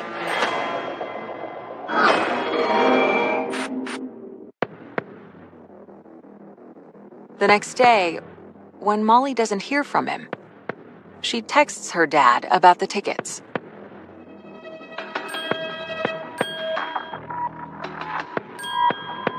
And he told me, I'm sorry, I wasn't feeling good. I had a party.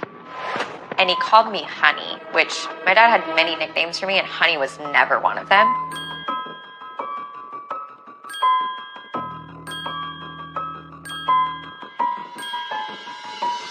So it didn't really make sense. So it's just like, okay, please book it.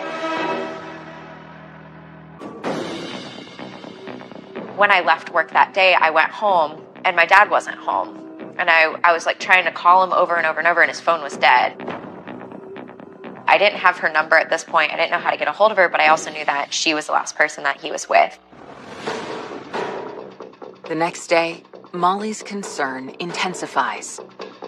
I started getting calls from his employees at the insurance company down in Florida. And they were asking me, we haven't been able to get a hold of your dad. What's going on? By Friday night, 3 days since she's heard from her dad, Molly is desperate to make contact with Anna. I find a way to break into my dad's iPad and find Anna's email. So 7 o'clock in the morning on Saturday, I get an email back from her finally, and she said, hey Molly, he left my house on Wednesday morning and broke up with me, and I haven't heard from him since. My dad was head over heels in love with her. He had told me that he was already looking at rings. So at this point, I know something's up. I email her back and I said, my dad is officially missing. We still hadn't heard from him, and we were extremely concerned. It was just as if he just vanished. Investigators zero in on Charles's final moments. That was the last footage that we had of Charles. He just vanished the next day. And the focus falls on a seemingly friendly face. Have you had the locks changed since this? Since that, no. But we didn't know what the role was that she played. That's when I really, really got suspicious.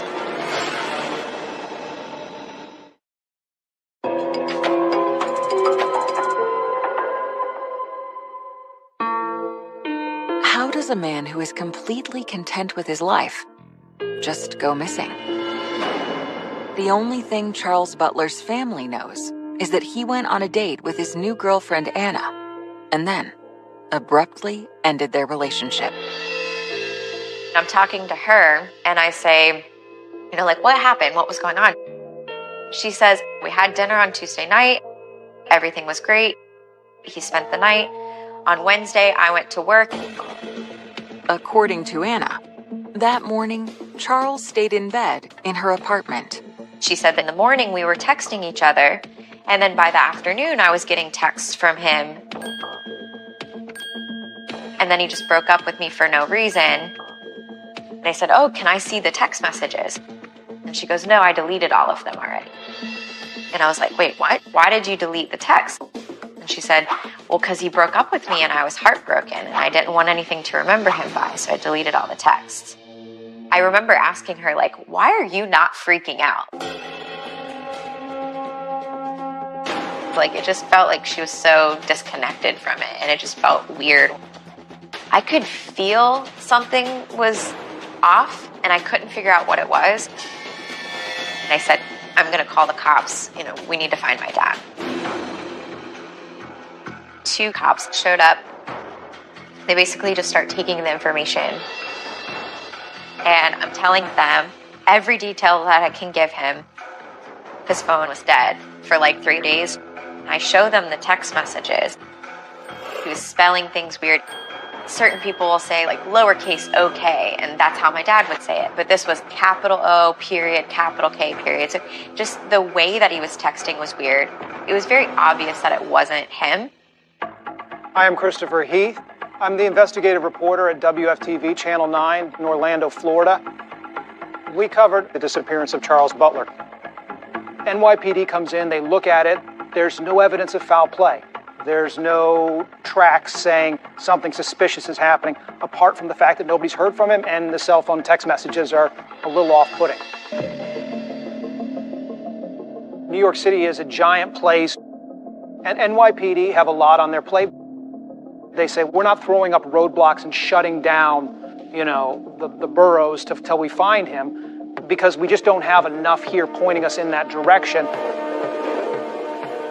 They kind of were just like, a bunch of people in the city do this all the time. He's probably just hanging out at the beach, trying to just like get away from his life. And I was trying to tell them, like, no, something is happening. Like, this is not okay. This is out of character.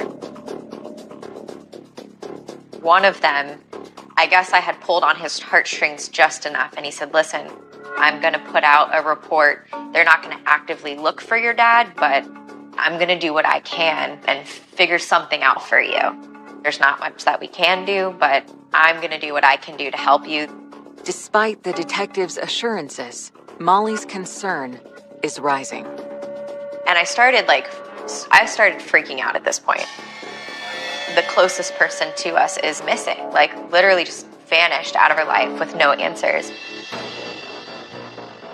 Like, he doesn't go off the radar. Like, with his kids, he doesn't ignore us. He doesn't take a day or two, no matter how much he parties.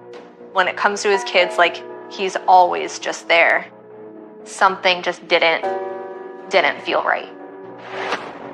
After a few days had passed, my sisters told me that, they still hadn't heard from him and that they were extremely concerned and that they thought maybe something terrible happened.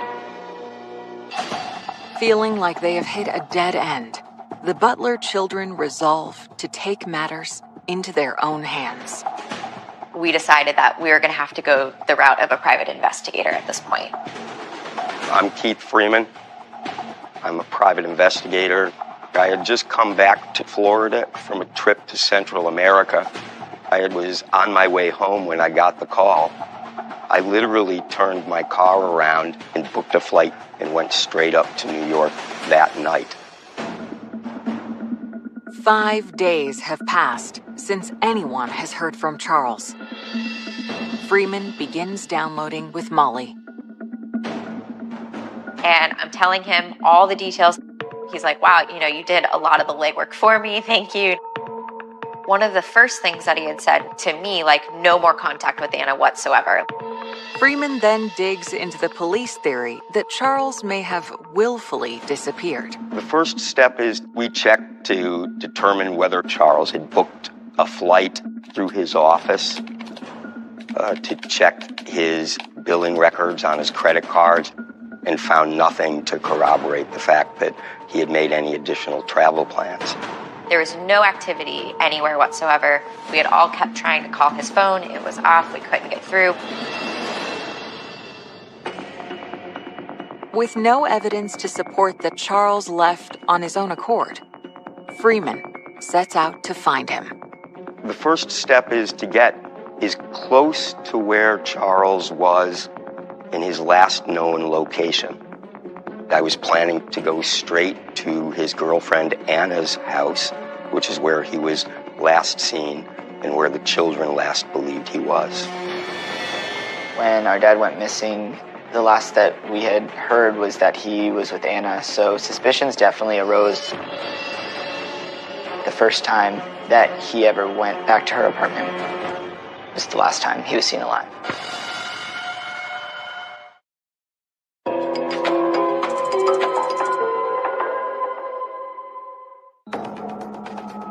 The private investigator hired by the Butler family is on his way to interview the last person to see Charles alive, his girlfriend, Anna. We went straight to Anna's apartment. We noticed a couple cameras that were located in the apartment building and on the exterior of the apartment building, but we didn't know who owned those cameras and whether they were operational. Anna appeared to be worried about what had happened to Charles, so she was more than happy to talk to us. She described the night that she spent with Charles as perfect. According to Anna, they were in love. So she was extremely concerned about what had happened to him and where he might have gone. No reason to think at that time that there was anything untoward. But while interacting with Anna, something catches Freeman's eye. When I entered the apartment, one of the first things I noticed in the hallway on a shelf was a man's watch. It didn't appear to be Charles Butler's watch. Keith is struck by how flashy the watch is, which doesn't seem to fit Charles's laid-back style. Keith kept me updated through the whole process, and he had asked her, and she said that it was her ex's watch. Anna's ex is a 46-year-old Russian immigrant named Mikhail Chernayev. I asked Anna about her ex-husband. They shared a child together, but they had been divorced for a long time, and Mikhail had been remarried, had another baby. Mikhail had 3 vehicles that he parked in the courtyard behind Anna's residence. So they still maintained enough of a relationship for him to be able to access the parking spaces and use them for his work and his personal cars. After visiting Anna, Freeman reaches out to the NYPD detectives that offered Molly help. They inform him that they, too, have visited Anna's building. They've discovered that the security cameras there were installed by a resident, and they are working to identify the owner and secure the footage. Keith kept kind of running into these things where he didn't have access to stuff, only the cops did. And since he wasn't a cop, he wasn't able to do some of the stuff. So we kind of had this like stop and go. Then Molly gets a call from a friend of her father's in Florida. She told me that a month before he went missing, Anna's ex-husband called my dad from Anna's phone and basically said, "She's my woman, stay away from her." It was just the one threatening call, and nobody really knew about it. Based upon the fact that Charles had received what he believed was a threatening phone call from Anna's ex-husband, I was definitely suspicious that Mikhail was involved in Chuck's disappearance. It's now 2 weeks since the Butlers have heard from their father, and the weight of the investigation is taking a toll. I've heard people describe anxiety attacks, but I had never suffered from one up until this point. And it would just take me out. Like I would get like tunnel vision, I would hyperventilate, I'd be on my knees like crying. It was just literally like survival mode. The way I coped was with alcohol, and I completely numbed out. And had I not met my now husband after my dad went missing, like I truly believe I would be dead today. Then, on October 4th, 16 days after Charles went missing, the NYPD gains access to the footage from Anna's building and share the material with Freeman. Does this footage contain clues about Charles Butler's final moments? There was video footage of Charles and Anna entering the front entrance of the apartment complex at about 7:30 on a Tuesday evening. They went shopping, came back, couple just entering the building normally. At about 7:30 a.m. the following morning, they spot something else. We have video evidence of Anna on her cell phone outside the residence, and she finally had to go into work. Freeman continues watching the footage from the rest of the day. There is no video of Chuck ever leaving the apartment building after Charles and Anna had last entered her apartment. That was the last footage that we had of Charles. We know he walked into her apartment. We know he is not seen walking out. What happened? He just vanished the next day. The footage does, however, reveal a potential clue. One of the video cameras clearly showed Mikhail's car being parked in the early morning hours. Hours later, after Anna leaves, the van pulls out. He was watching the apartment and waiting for her to leave. Moments later, a camera in the back of Anna's building reveals something else. The video also captured Mikhail himself coming and going in the courtyard behind Anna's residence. We were able to see his work van leaving and returning on 2 occasions that morning. While footage from behind the building is obscured, Mikhail's movements in the courtyard, combined with the fact that Charles never walked out the front door, lead investigators to a startling conclusion. NYPD believed that Charles had met with foul play and that Mikhail assaulted Charles. And the last time that he left in that van, Charles' body was in the van. The NYPD was seeking search warrants on the vehicles specifically that were in the courtyard. But days later, disaster strikes. Once in a 100-year event swooped in. Superstorm Sandy struck. The storm submerges 250,000 vehicles, including Chernyev's. Sandy washed away a significant portion of any evidence that would have been necessary to connect Mikhail to Charles Butler's disappearance. It was devastating to the investigation.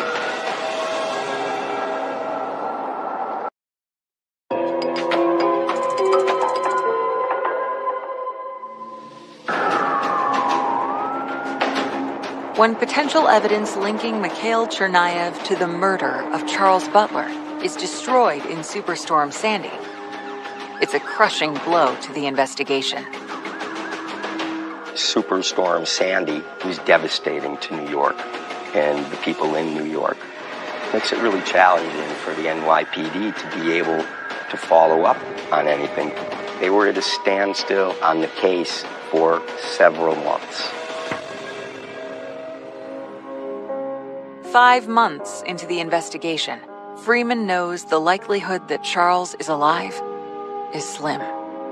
The words that Keith had used, it's like, your dad's not coming back. Like, he's officially, gone. I still can't tell you any answers, but we do know that he's gone.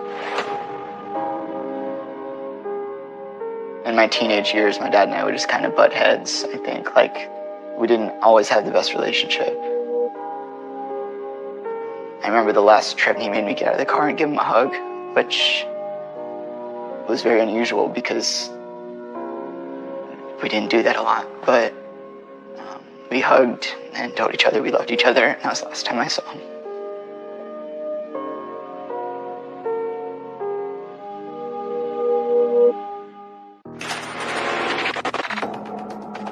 Mikhail Chernyev is still the NYPD's lead suspect, but there's no evidence to charge him with murder.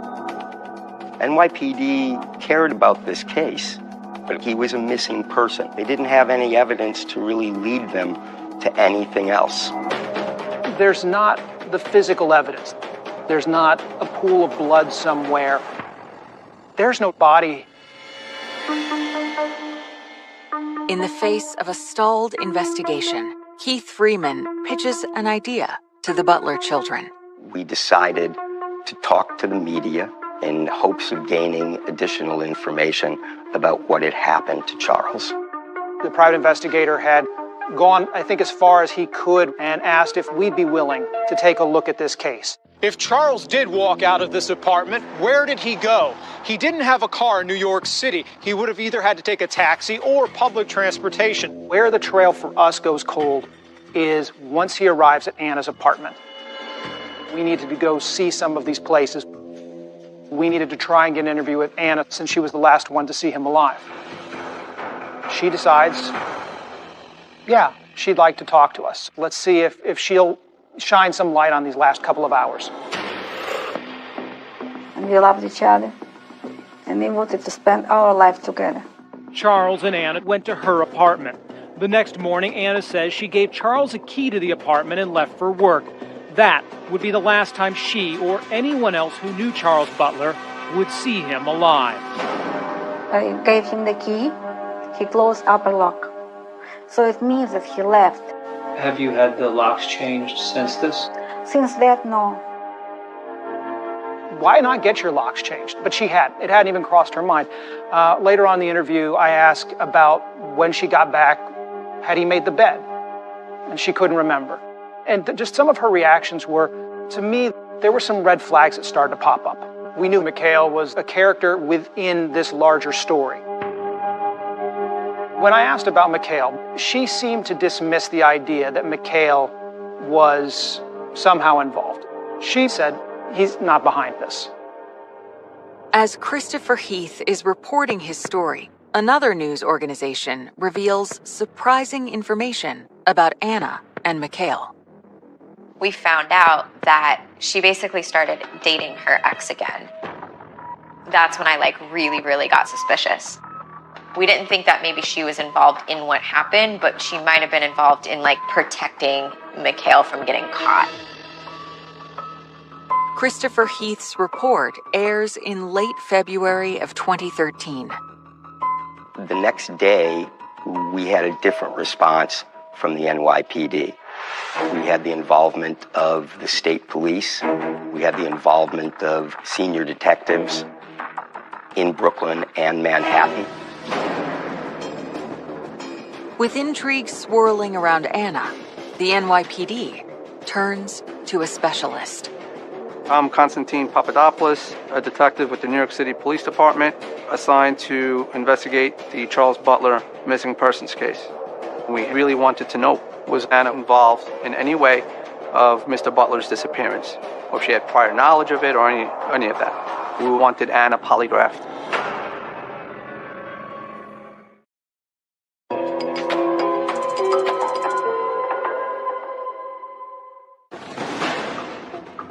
Eight months after Charles Butler disappeared, an NYPD detective is interrogating his girlfriend, Anna. I needed to find out if she had any prior knowledge of Mr. Butler's disappearance or if she had any involvement in his disappearance. So when I spoke to Anna, her demeanor was very cooperative. Anna told me she wanted to find out what happened to him as well. I asked about her ex-husband, Mikhail. She met Mikhail in Russia. They also have a son in common, but they did have their differences. According to Anna, he was a very jealous person, questioned her a lot about different things, even though they were not together. He was still jealous. During my course of the interview with Anna, she didn't believe Mikhail had something to do with his disappearance, but you don't know what's going on in someone's head, you know? At the end of the polygraph, she came up, no deception indicated. She had no involvement in Charles Butler's disappearance, so she was in the dark. With no additional insight or evidence, the investigation is at a standstill. But the following day, the NYPD gets an unexpected call from officials in upstate New York. There was a fisherman whose boat had broken down in a infrequently traveled area. The fisherman got out of his boat near the shoreline and stumbled upon a body.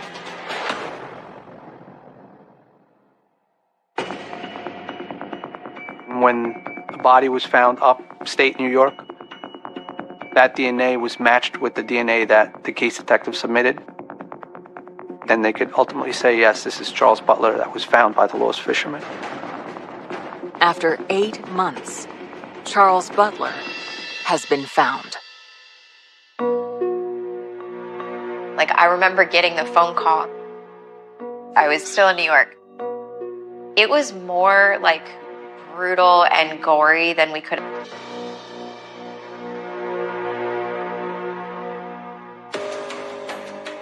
For investigators, the discovery of the body is the first piece of solid evidence in the case.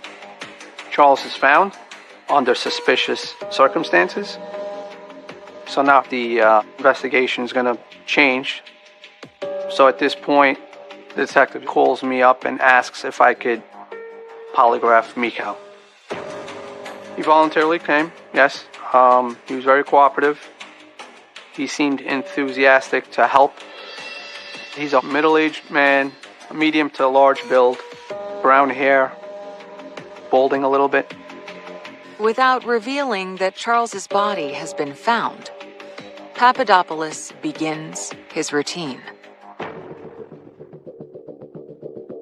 Whenever you interrogate somebody that's suspected of a crime, it's a long process.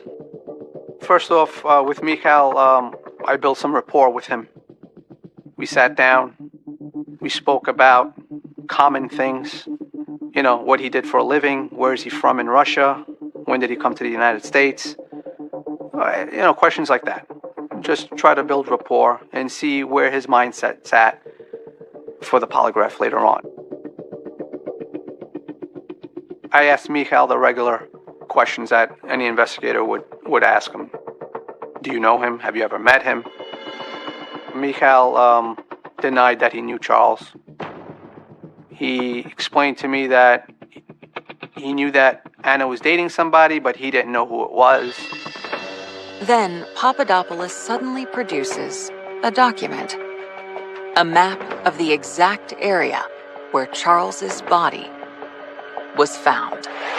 The demeanor that he had quickly changed. He was very nervous. At this point, everything came crashing around Mikhail.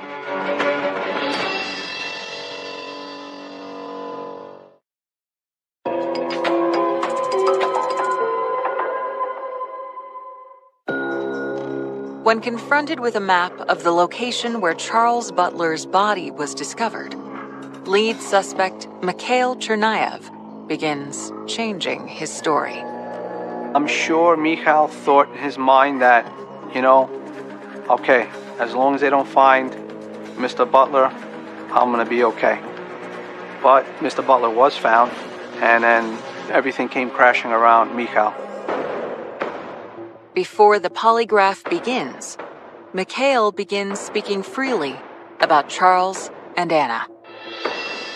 Upon questioning by the NYPD, he confessed that he was in love with Anna, and he was jealous over anybody having a relationship with her, that in his mind, he went to the apartment to confront Charles about the relationship.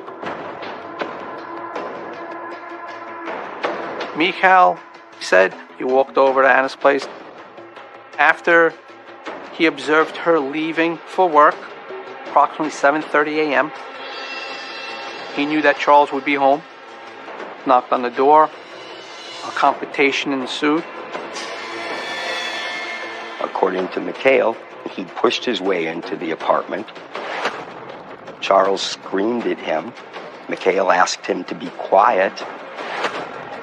When he didn't, Mikhail punched him in the face and knocked him down. He said that Charles still would not stop screaming. Mikhail took a knife from the kitchen counter,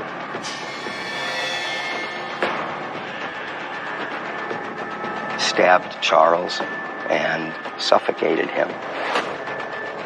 Mikhail's explanation was that he was possessed by a demon.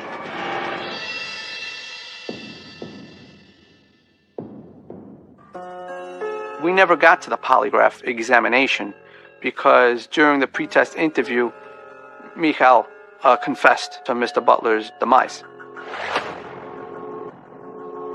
Mikhail told me that he didn't want Anna to find out that he had any involvement in this. So he took Charles Butler's body to a location upstate where he used to go on vacation, a secluded area. And that's where he dumped Charles Butler's body. Charles Butler's final moments, that's not a good way to go. Papadopoulos then questions Mikhail about the bizarre messages that were sent to Anna and the Butler children after Charles was dead.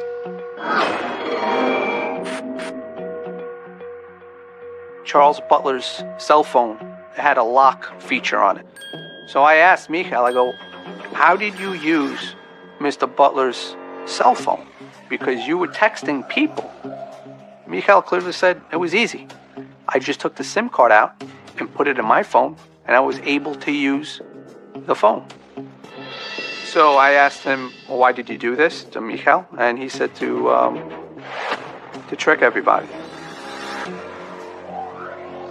Mikhail is arrested for the murder of Charles Butler.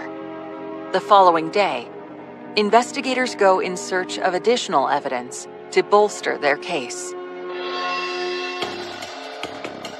The NYPD fluoroceled looking for blood samples, and were able to find a very small drop of blood in the kitchen that matched Charles Butler. Chernayev is indicted on charges of second-degree murder. Months later, he recants his confession, and the case moves to trial. And again, the woman at the center of the deadly love triangle becomes an object of curiosity. She got asked to testify for both sides. You could tell, like, she was in a really weird position.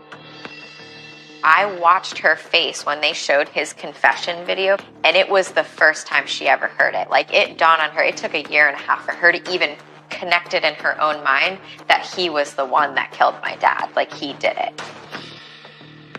And what he was telling her at the time was that he was in jail in place of her. He told her that they were trying to arrest her for killing my dad, and he's taking the blame for her. I feel like she was innocent in it. I feel like she was innocent almost to a fault, but that she was tricked by him too. On September 29th, 2016, almost 4 years from when Charles was killed, there is a verdict. A jury comes back and finds him guilty of murder. The judge handed down a sentence of 25 years to life.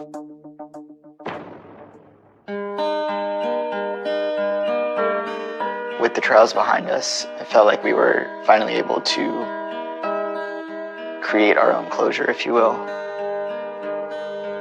The grieving process is something I still struggle with. I'm grateful for the time that we did have together because he raised me to be the man I am today. Monday night, we had that really awesome conversation. I think that trip, he was the most excited I had ever seen. And I think part of it was because, of course, he's coming back to the city that he loves. Saturday afternoon in the city, street festival. How do you like this neighborhood, huh? And he was going to see the woman that he fell in love with and get ready for a really epic weekend in New York. The last time that he had texted me, I was supposed to go get air in my tires. He had texted me, like, make sure you get air in your tires. My dad was my best friend, and any question that I ever asked was never off the table. What you couldn't see in yourself, like my dad could see it in you, he was our best friend. Like, he was my closest friend. The bond was there.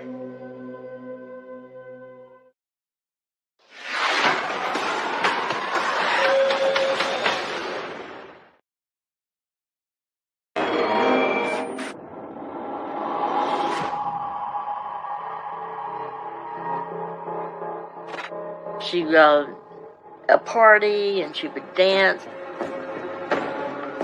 When she went to the bar that night, that was the last time we seen her.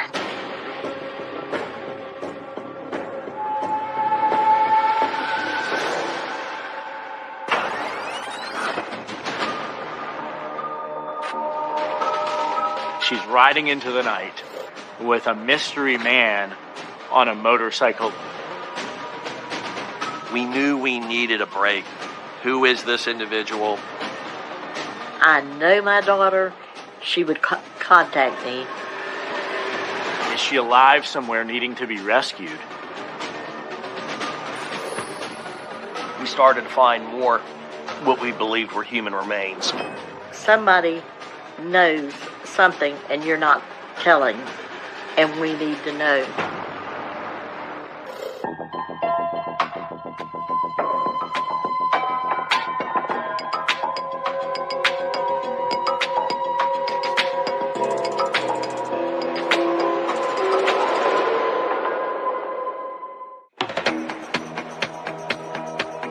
October 12th, 2012. Jacksonville, Florida. For Sherry Prather, life can be summed up with 3 words: family, fun, and Harleys. My mom, she was definitely a free spirit. She wasn't one for rules. She did have a lot of friends from like a lot of different backgrounds.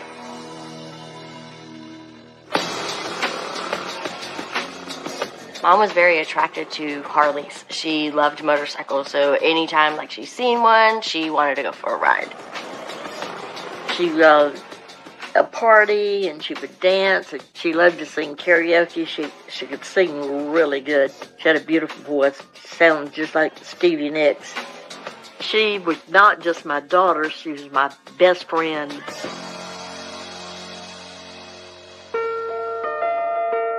Norma Ellis is a young single mom when her daughter Sherry is born. They laid her on my chest. It was just a shock, like our heart became one. And like they just beat in rhythm together. That just stays with me all the time because it was just like a jolt. It was like we just become one. Norma strives to give Sherry everything she missed in her own upbringing.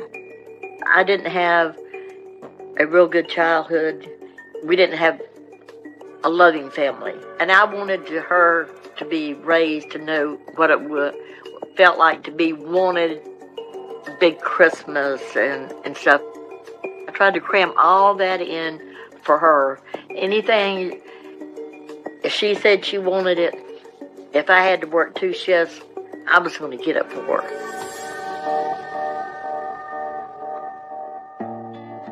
Sherry's childhood is filled with love, but she also has to grow up fast. She was very caring. If I was in bed sick, she'd come in there every 15 or 20 minutes and put a cold rag on my head, and she always took care of me.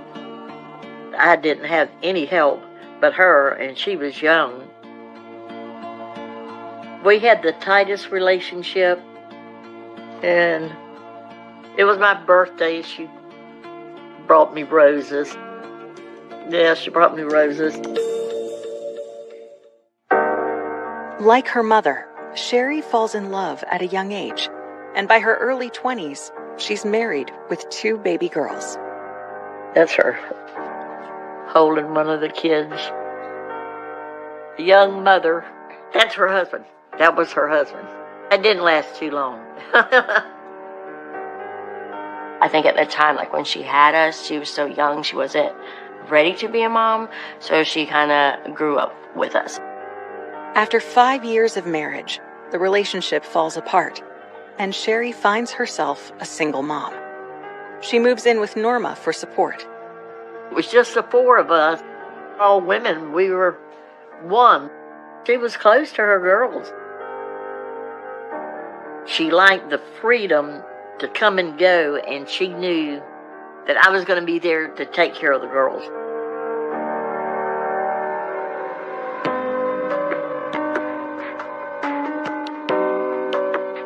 But after her divorce, despite her mother's support and unwavering love, Sherry hits one rough patch after another. I've watched my mom go through like a lot of bad relationships where they felt like they could put their hands on her and stuff like that. They tried to control her, which only made her pretty much rebel even more. Through years of abuse and struggle, Sherry turns to alcohol and drugs to numb the pain.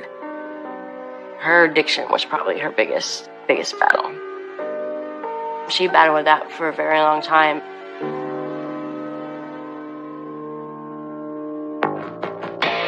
By the time Sherry is 30 years old, she manages to fight off her demons. She was clean and sober. She didn't even drink or anything anymore, but she was still a free spirit. In 2012, after years of sobriety, Sherry is now a 43-year-old mother of 2 adult daughters. Her youngest, Mandy, is 22 and still lives with Sherry and Norma. By now, Sherry has been clean long enough to feel comfortable hanging out with friends at a local bar without drinking. And on October 12th, she makes plans to meet up with some friends at a place called Boots and Bottles. It's a little hole in the wall, more like bikers and like the older type of crowd. She said, I am going to walk. I said, get in the car. I would take you rather than you walk because it's a real bad road. And it was dark. It was 10 or 11 o'clock. So me and Grandma actually took Mom up there. When she went to the bar that night, she was supposed to just hang out.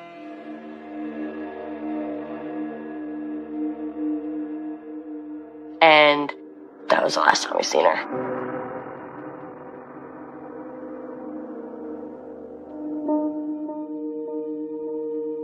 By the following morning, when Sherry hasn't returned home, her mother grows concerned. I knew that she was missing because she did not call me. I knew something was wrong the minute she didn't come home.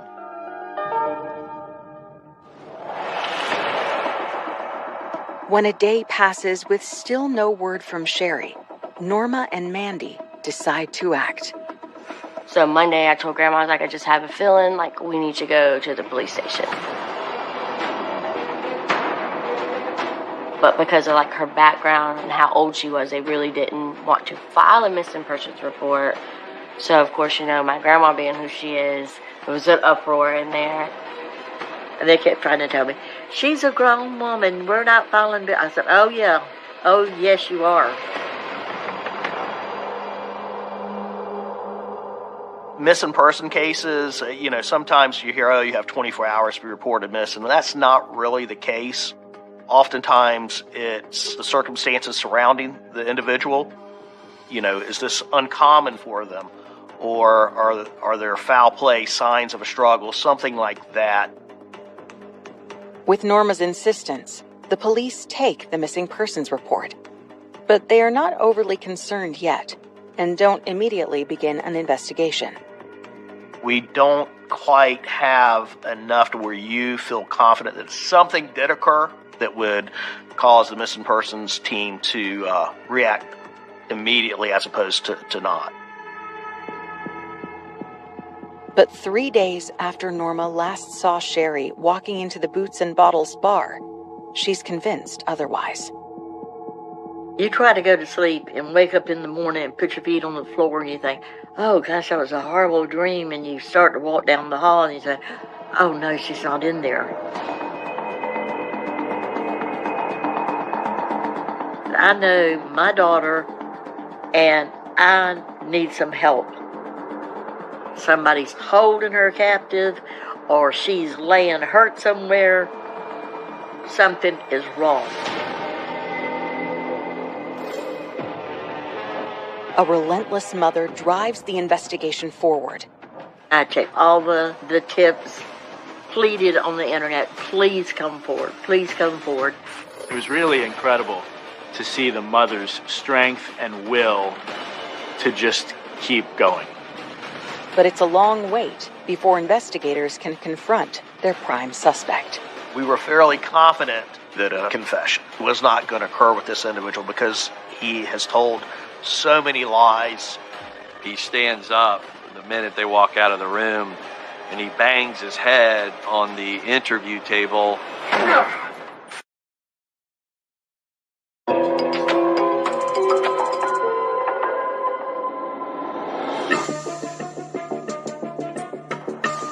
Three days after Sherry Prather was last seen, her mother Norma is still struggling to have Jacksonville police take her daughter's missing persons case seriously.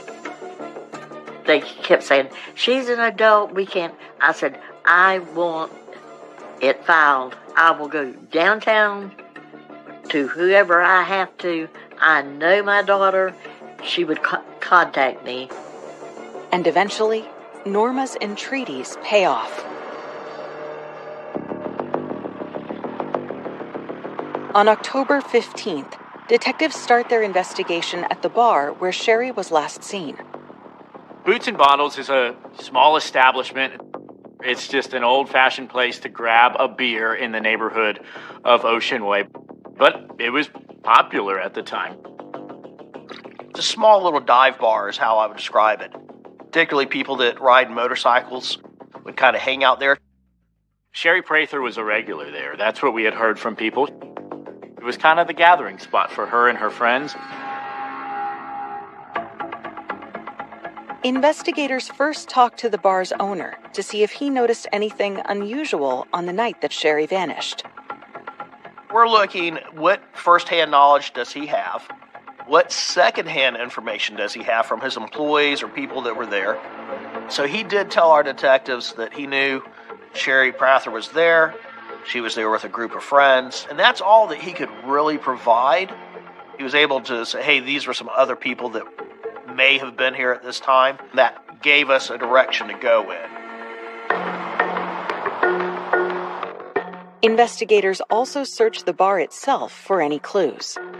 Detectives searched Boots and Bottles for any type of physical evidence, including video footage, anything that could show Sherry.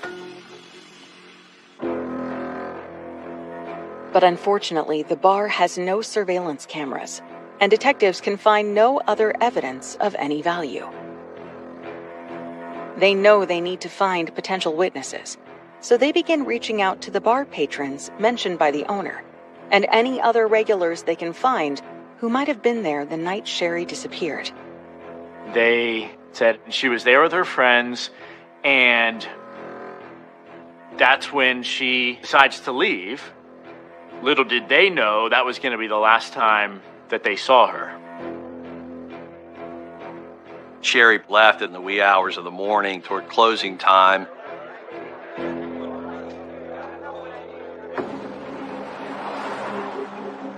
And we did find there were some local gentlemen that openly articulated as a motorcycle club. They were motorcycle gang members, the outlaws. And we knew the members of that club didn't even want to speak to the police. The detectives learned that the biker gang is listed by the FBI as an organized crime ring, linked to illegal activities, including drug trafficking, prostitution, extortion, and money laundering. So we made contact with those members. Eventually we knew much of that would be a dead end. We weren't going to get much information from those folks. Their presence at the location from which Sherry disappeared is worrying. But police find no evidence connecting her and the biker gang. Days pass with no new leads, and the case seems to be hitting a wall. At the same time, word of Sherry's disappearance catches the attention of local news reporters. At the time, I was a field reporter and police did not have a lot of information to go on. So certainly it was a mysterious case. I wanted to talk to Norma. I went to her house and knocked and knocked and knocked, and eventually she came to the door, and you could tell she was disheveled. She doesn't know where her daughter is. Is she alive somewhere needing to be rescued? Obviously, she's going through all of these emotions. And there's a lot of family members that would say, no, we're not able to talk right now. We're too distraught. There's people that would slam the door in my face. Norma came out and did an interview with me. That was my only child. She was my whole life. So now she's pleading that someone knows something. Every night I hear her calling me to unlock the door to let her in. And I can't take it anymore. I remember she showed a picture of Sherry, and that was the first time we really got to see a picture of this woman who was missing, besides what had been released by police. She had a flyer, and she did everything she could. If you don't get out and help, your case is not going to get solved. It's just going to be shoved to the bottom. I went out, everybody at the bar, it gave me information. I checked all the tips. We pleaded on the internet, please come forward, please come forward. We did a lot of posting on Facebook, just about every day, pleading, any tip. I just want some information. If there was a 1% chance that Sherry was alive, Norma was going to use that 1% chance as motivation to keep going. And it was really incredible to see the mother's strength and will to just keep going.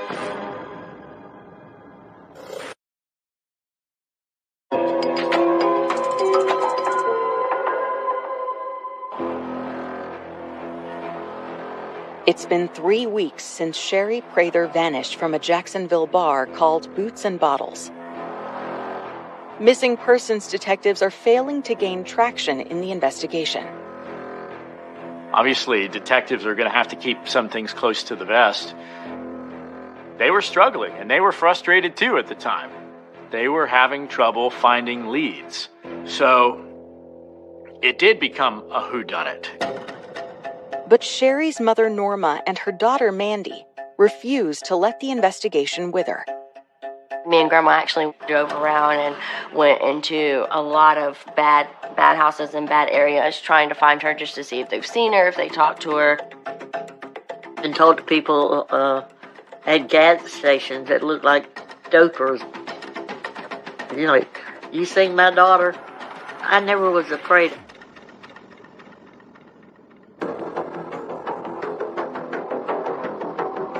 She's in high crime areas. She's talking to people that could be perceived as dangerous. She's doing everything to find her daughter, and she wasn't going to stop. We put up posters every morning. Please help. There was a lot of witness. Somebody knows something and you're not telling, and we need to know.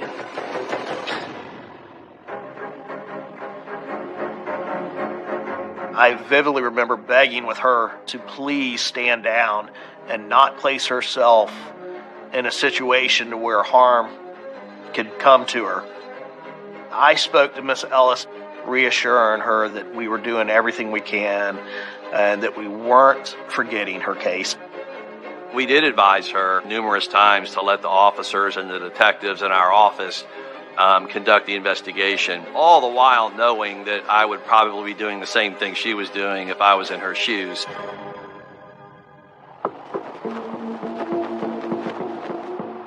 "30 days into the investigation, police finally get their first solid lead. On November 12, 2012, Teresa Lennox, a childhood friend of Sherry's daughter Mandy, contacts detectives, claiming to have information. Can you state your name? My name is Teresa Lennox. Investigators bring her in for an interview. When I turned on the news and I saw the missing persons report for Sherry Prather, I broke down. I got really upset. I was crying loudly. My uncle came out of his bedroom. That's my Uncle Jack. Uncle Jack, yeah. Teresa explains that she has been staying with her uncle for a few weeks while she looks for an apartment. He is a regular at Boots and Bottles.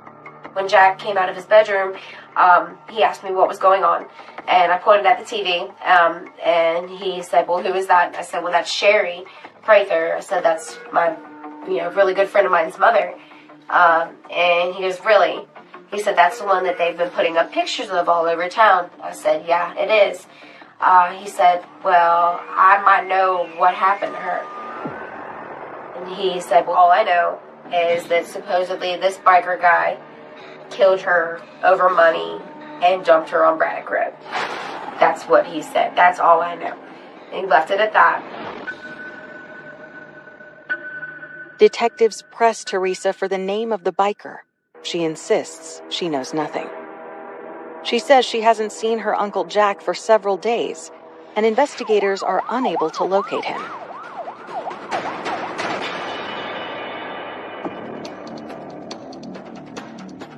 Meanwhile, another team from the Missing Persons Unit is deployed to Braddock Road, the place Teresa claims Sherry's body was dumped.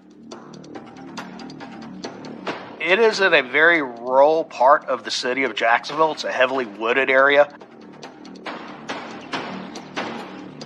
It's not a well-lit area. It's a local road.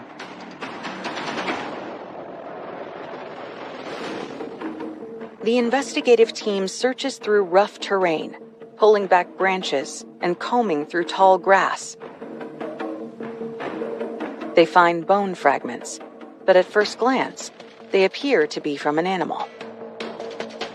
There were animal carcasses, and that particular location of the woods is known to be a dump site for hunters.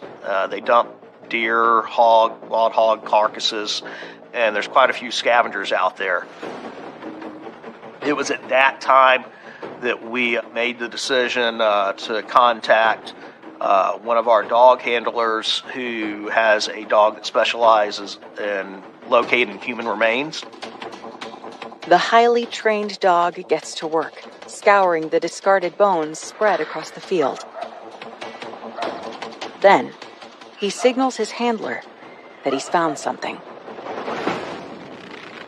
The dog located what they believed were human remains.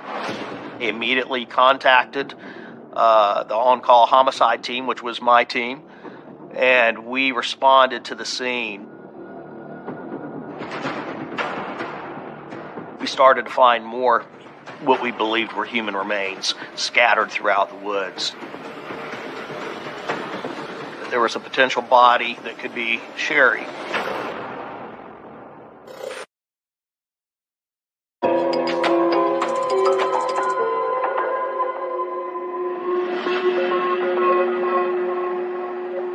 Days after Sherry Prather was last seen, a tip leads detectives investigating her disappearance to a rugged piece of land in Jacksonville, Florida, where they have found human remains. We blocked off a large section, shut that area down, and then brought in teams of evidence technicians or crime scene unit detectives to assist us in literally combing the entire woods, from the roadway all the way into the woods, which took several days. We located some clothing, some shoes, small piece of jewelry. With great assistance from the canine, we were able to recover all human remains. The Office of the Medical Examiner here in Jacksonville were able to locate some living x-rays of Sherry Prather and compare them to the deceased remains of Sherry Prather, and those bones did confirm it was in fact her.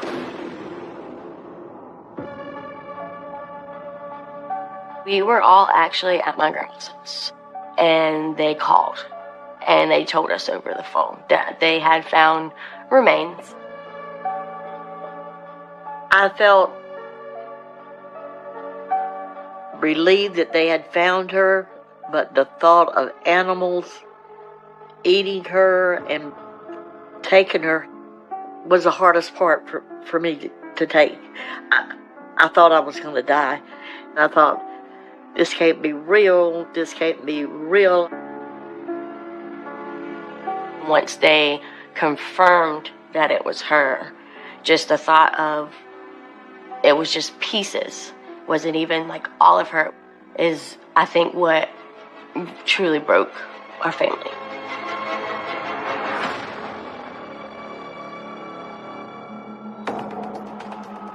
Homicide detectives take over the case, but they know they face a tough task. Given the condition of Sherry's remains, determining how she died will be difficult. We decided early on to reach out to an expert, a forensic anthropologist. We knew she was an expert at analyzing bones and determining how they were broken, if they're broken, whether they were shot with a firearm, whether they were stabbed. The forensic anthropologist gets to work, decoding the secrets Sherry's remains hold. While that is going on, we're sending detectives to start backtracking. We already know she went missing at Boots and Bottles. Investigators know Boots and Bottles has no surveillance cameras, but they hope a nearby business might. They go back and canvass the strip mall. They discover that a nearby cell phone store does have a camera, and it points in the direction of the bar's parking lot. When we watched the video to see if there was anything, it clearly showed Sherry Prather walking out to an individual who was standing by a motorcycle. She gets on that motorcycle, and then they leave the establishment with Sherry on the back as a passenger. Detectives know they are witnessing Sherry Prather's final moments. It was mysterious. It's not great video. It's not high quality. It's dark. It would be difficult to identify anyone's facial features from it, but it shows she's riding into the night with a mystery man on a motorcycle leaving a bar. It's their first look at the person who may be responsible for Sherry's death.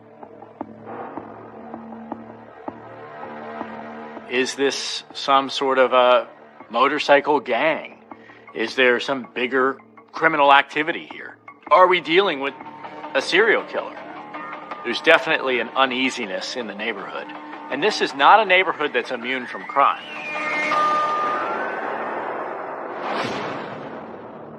As detectives try to identify the man in the video, they get word from the forensic anthropologist that she reached a conclusion on Sherry's cause of death. When she found a semicircle beveling in a vertebrae, that absolutely confirmed to us that Sherry Prather was in fact shot. But detectives have nothing pointing to the identity of her killer.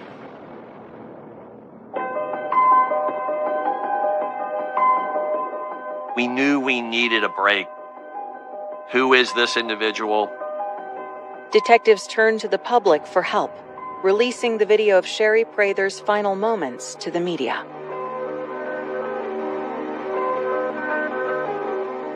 As the video hits the airwaves, tips start pouring in. And one call in particular stands out. It's from a woman named Samantha Johnson, who claims to know the identity of the man seen with Sherry on the video. We had her come down to homicide. Today is November 14th, approximately 6:26 p.m. And can you just state your name for me? Samantha Burleson Johnson. You saw a news story regarding a missing person, right? Yes, sir. And on that news story, there was a video of a man and a woman on a bicycle leaving somewhere. Yes, sir. Did you recognize the person on that motorcycle? Yes, sir. And who did you recognize that person to be? Johnny Wayne Johnson.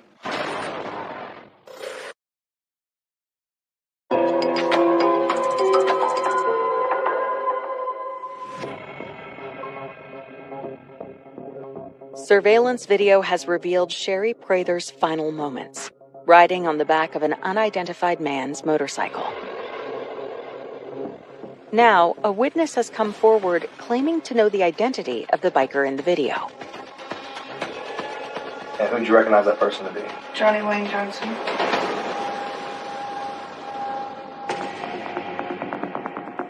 Samantha Johnson is Johnny Wayne's wife. They're still currently married, but not living together. They're separated. In addition to identifying her estranged husband, Samantha tells investigators that she also has information about what happened to Sherry that night. Okay, what do you say about the girl that was on the back of the motorcycle? He took her to somewhere off Trout River Boulevard, Braddock Road, and dropped her off. And at that point, he shot her? Yes, sir. He said he didn't have enough time to move the female, so he just dragged her into the woods. Johnny had a conversation with her as to what occurred that evening, proved that he, in fact, killed Sherry, and more importantly, before her body was ever located. He gave very specific information of where he placed the body, and she was able to provide that information. Detectives begin a deep dive into their new prime suspect, and it's eye-opening. He had built a character of himself with the local community, and they were truly scared of the guy. But we worked with our intelligence unit, which is the unit that oversees and monitors all the various motorcycle gangs in and around the region, and we had no indication that he was a gang member. The guy had told quite a few stories to build up his presence. Detectives find Johnny Johnson's address and rush to the location, ready for anything. To their surprise, he calmly welcomes them. He admitted, he picked her up at the bar, and he took her and dropped her off at a house. We actually got him to show us the house that she was dropped off at. But detectives are suspicious of Johnny's version of events. And when they interview the owners of the house, they hear a different story. We actually were able to determine that nobody ever came by their house. They don't know Sherry Prather. They don't know Johnny Wayne Johnson. That simply didn't occur. Detectives suspect that Johnny Johnson killed Sherry Prather, but his estranged wife's statement isn't enough to arrest him. They need solid proof. In a case where you have very little physical evidence, there's no DNA, there's no murder weapon, there's not an intact body, there's no eyewitnesses, we needed more evidence. We asked Sergeant Farhat, his team, to continue to pursue evidence. That is difficult. Letting them walk out that door makes the hair on the back of your neck stand up when you're like, my God, we know this guy did it. Let's be patient. Time's on our side. We're going to continue and work this case to the very end. But weeks, then months go by without the homicide team able to find the proof it needs. Successfully convicting him requires us to prove our case beyond and to the exclusion of every reasonable doubt. So we continue the investigation to the frustration of us all. Then, Samantha Johnson, also frustrated that her estranged husband is still a free man, agrees to wear a wire to help with the investigation.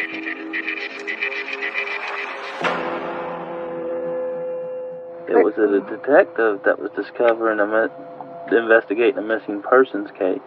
Yeah. Who discovered it off of a tip. But isn't that the place that you said all this happened? Like I said, I ain't just... But what really happened? It is what it is. Right now I don't want to really get into it until it's over with, if you understand what I'm saying. Okay, fair enough. Samantha is unable to provoke a confession, but she does have another lead to offer the investigators.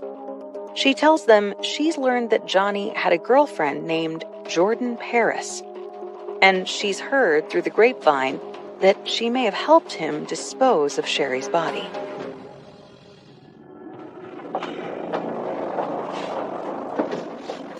We actually brought her downtown to the homicide office and conducted an interview. Johnny, who is John Wayne, Correct. Johnson. Yeah, her boy. Yeah. She was not completely forthcoming. She did admit pieces that Johnny went out that night. She knew something happened, but was terrified to tell us. I'm afraid of what will happen if he knows. I don't. He just kept bringing stories up. Of what? And some other girl had gotten smart with someone of power. Mm-hmm. And they were either going to take care of it or the boyfriend had to take care of it. That was a member of the club. Take care of it as in what? Beat her. But investigators continue pressing Jordan for information, confronting her about claims that she helped move Sherry's body. Obviously, information that was provided that said that you assisted him in moving a body or bodies with your PT Cruiser is inaccurate? What? No. Okay, so it is inaccurate. Yes. Okay.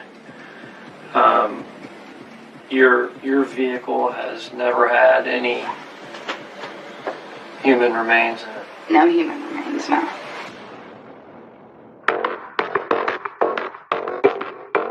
We took possession of her car, got a warrant, and we went through every square inch of that car forensically.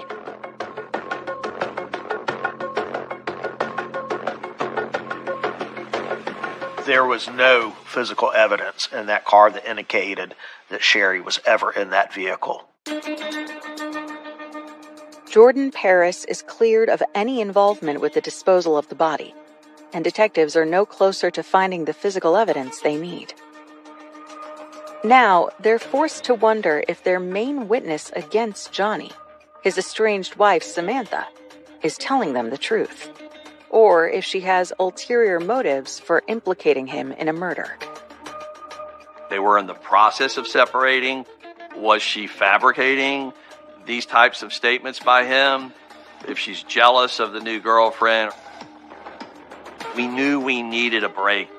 We needed a witness or witnesses that sure may have been close to the defendant, but had no motive to lie. The detective said, we've got one shot is all we have, because they could not find the gun. To put this murder charge on him, we have to have more evidence. And I said, I cannot take this anymore. The break they need eludes the detectives, and for 4 years, there are no new leads. Then, in 2016, a man named Mike Carroll calls police, saying he's been too frightened of Johnny Johnson to say anything, but has finally found the courage to speak up. He tells investigators that on the night of the murder, he received a phone call from Johnny. It was the wee hours, 4 or 5 in the morning, and Johnny Wayne Johnson told him he messed up and he needed some help cleaning something up. He told him he had dumped Sherry in the woods, that he wanted help finding ways to hide the remains. Of course, Michael Carroll refused. So that was the critical piece, the final piece.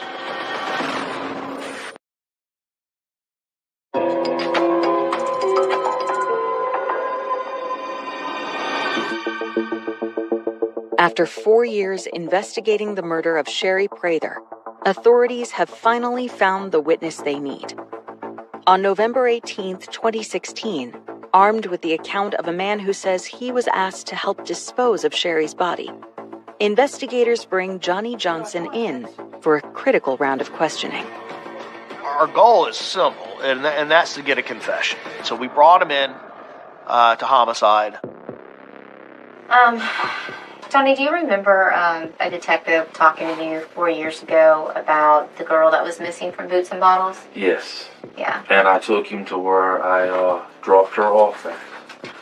Yeah. Do you remember her? Yeah. I've been keeping up with the story in hopes that y'all catch the person who does it. Now, we were fairly confident that a confession probably was not going to occur with this individual because he has told so many lies, but we still tried. Not being honest, Johnny, but you got to explain your side of the story. And I have been. I dropped her off on Trout River. But you didn't. I did. You took her to Braddock Road. No, I don't know about Braddock Road. Yes, you do, Johnny. It's right there. It's right there. You've been down it several times. As the detectives started presenting him with the case and questioning him what occurred, they said, look, we know you're lying. I done told you. That's not the whole story. It is the whole story. That's all I know, and I didn't do it. You can believe what you want to believe. I did not do it. I swear on my father's grave. It's denials. I didn't tell him that. I didn't tell my girlfriend that. I didn't tell my wife that version. I didn't tell her anything. It was a multitude of denials throughout his interview. Can I go home? No, you cannot. Why is that? Because I'm charging you with murder. I didn't do murder. Well, I'm charging you with it, and we can prove it, Johnny. No, you cannot, because I didn't do it. He stands up the minute they walk out of the room, and he bangs his head on the interview table.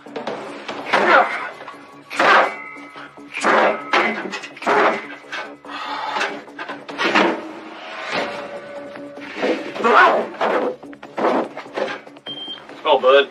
Detectives call EMTs to check Johnson out. Once he's given the all clear, You are good to get out. they charge him with murder.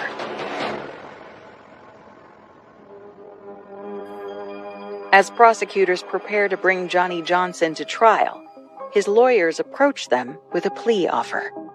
We reached that plea agreement of 20.4 years in prison to second-degree murder, which is what he was charged with. We took that offer to the victim's family, and as you can imagine, the family was very happy to get him to finally acknowledge legally in a courtroom that he was in fact guilty.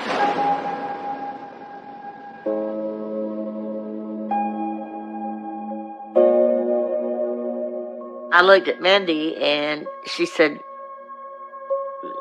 Grandma, as old as he is, he got 20 and a half years, and he was supposed to have already been sick.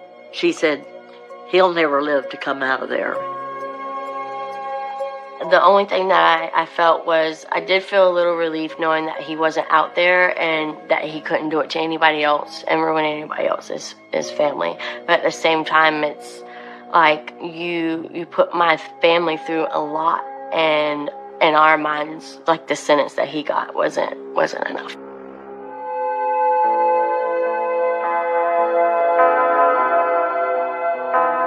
I do remember her ambition and her fight. Like she never gave up. It didn't matter, and she's very headstrong. So when she has like something in her head, like she's gonna get to that point, no matter what it takes her. This one was just a few days before she disappeared, because she had just gotten her glasses. We're in the backyard. She never wore glasses before, and she said, "Oh, I'm not going to wear these." I said, "Well, if you want to see." I didn't know this would be the very last picture. She was just sweet, and that's why I miss her, because we did so much together. I didn't want anything to happen to her, and I would give anything if it had happened to me instead of her. I wish that 1,000 times.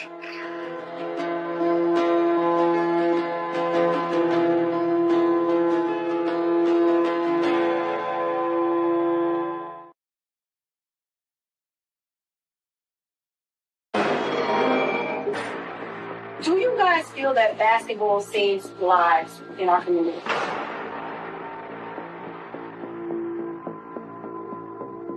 Oh, yeah, it's definitely. Can't be out on the streets. As it is, my fault. So if you're in the gym, versus being in the streets, you might have just messed a bullet that was with somebody else for you.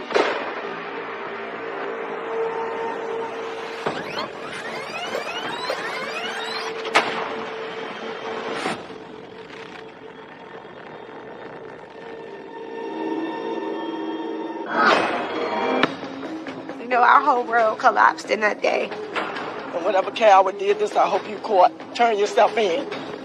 It was willful, deliberate, premeditated. They wanted Lamont Adair dead. He was a good child. He was a good guy. He was doing something that, mattered. The video is chilling because you just see the brazen act very clearly. And my brother did not leave the house thinking that he was going to die that day. He was the one who made the call for him to come up there. He was the one who put Lamont in a location to be a victim of this murder.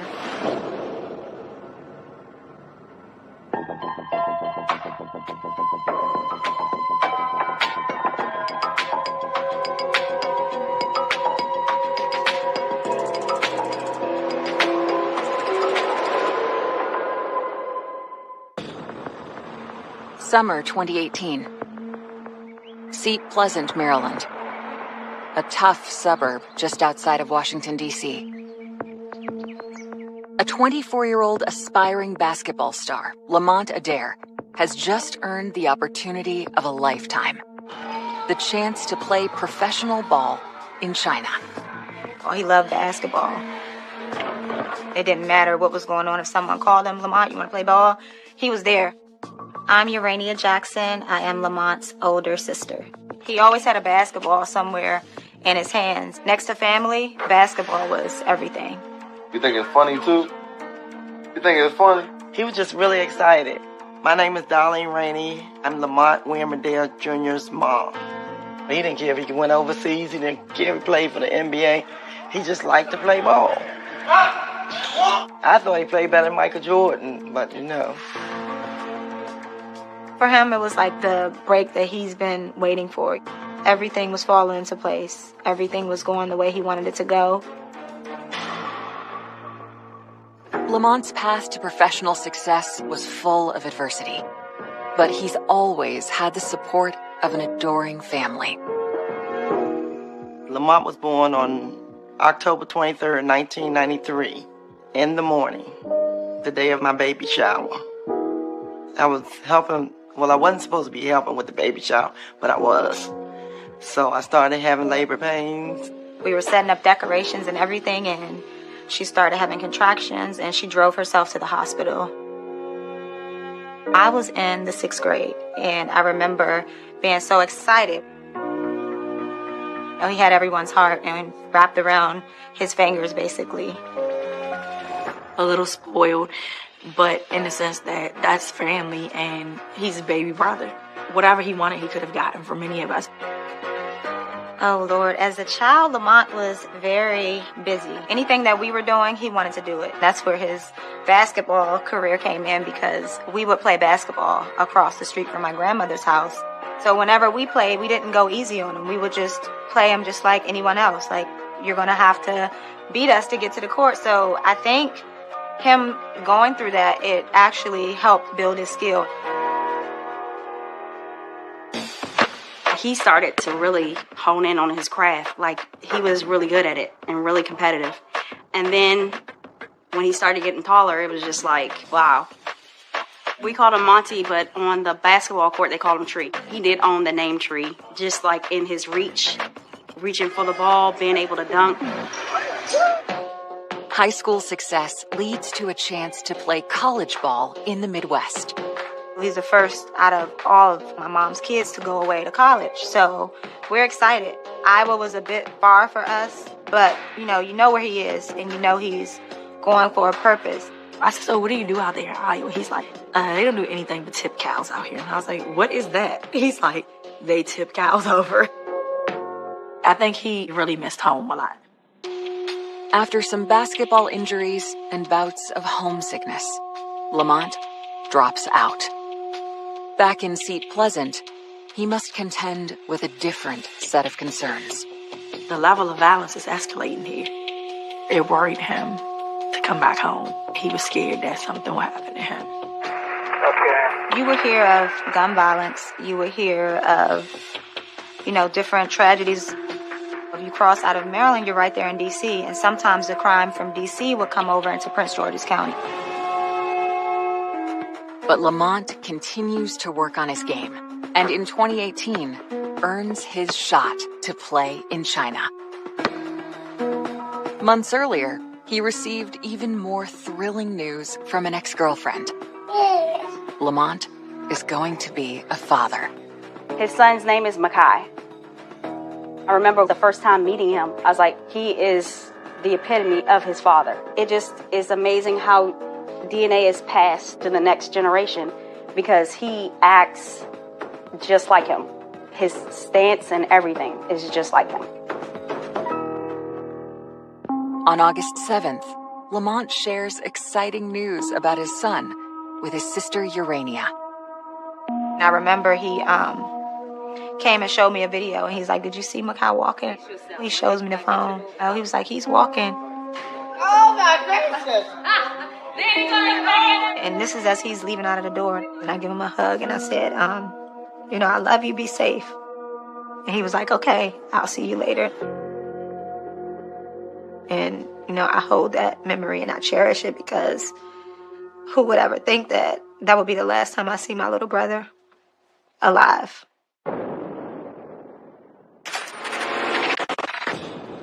The next day, Lamont's older sister receives an alarming call.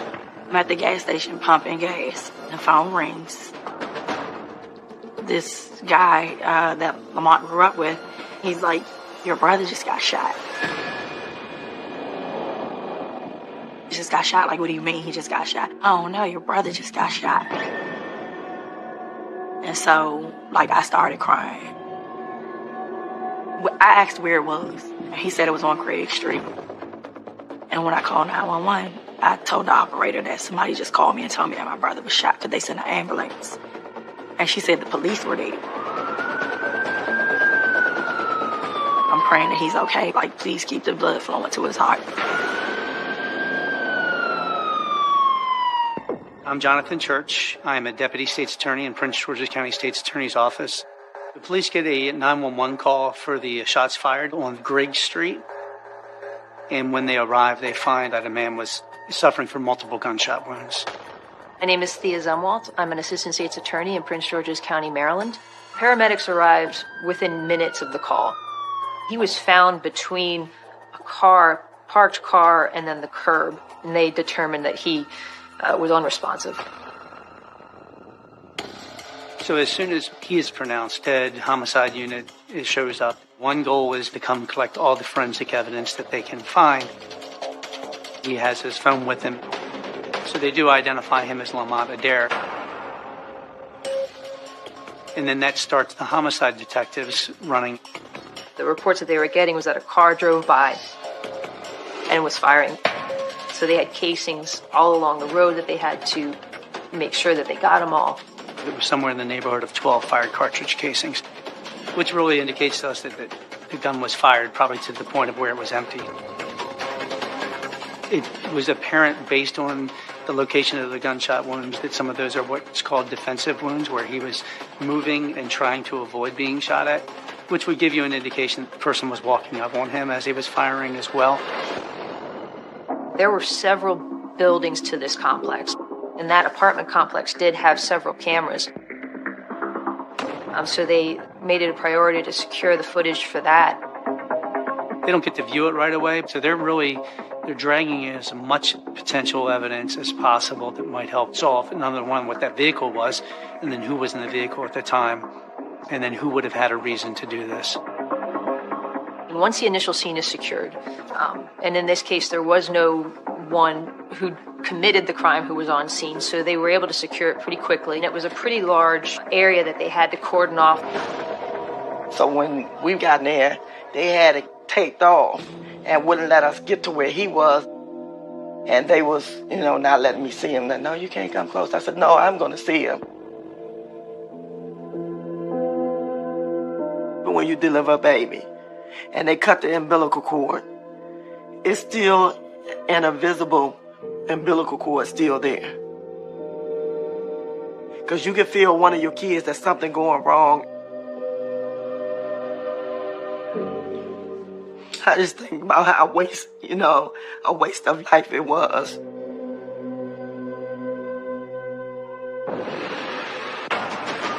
Investigators discover critical clues in Lamont's final moments. This person who shot Lamont knew him. A surprising motive emerges. The phrase everybody uses is the streets are talking. There were several rumors that he was a snitch for the police. And the killer's inner world is revealed. He's hot-headed. He gets angry.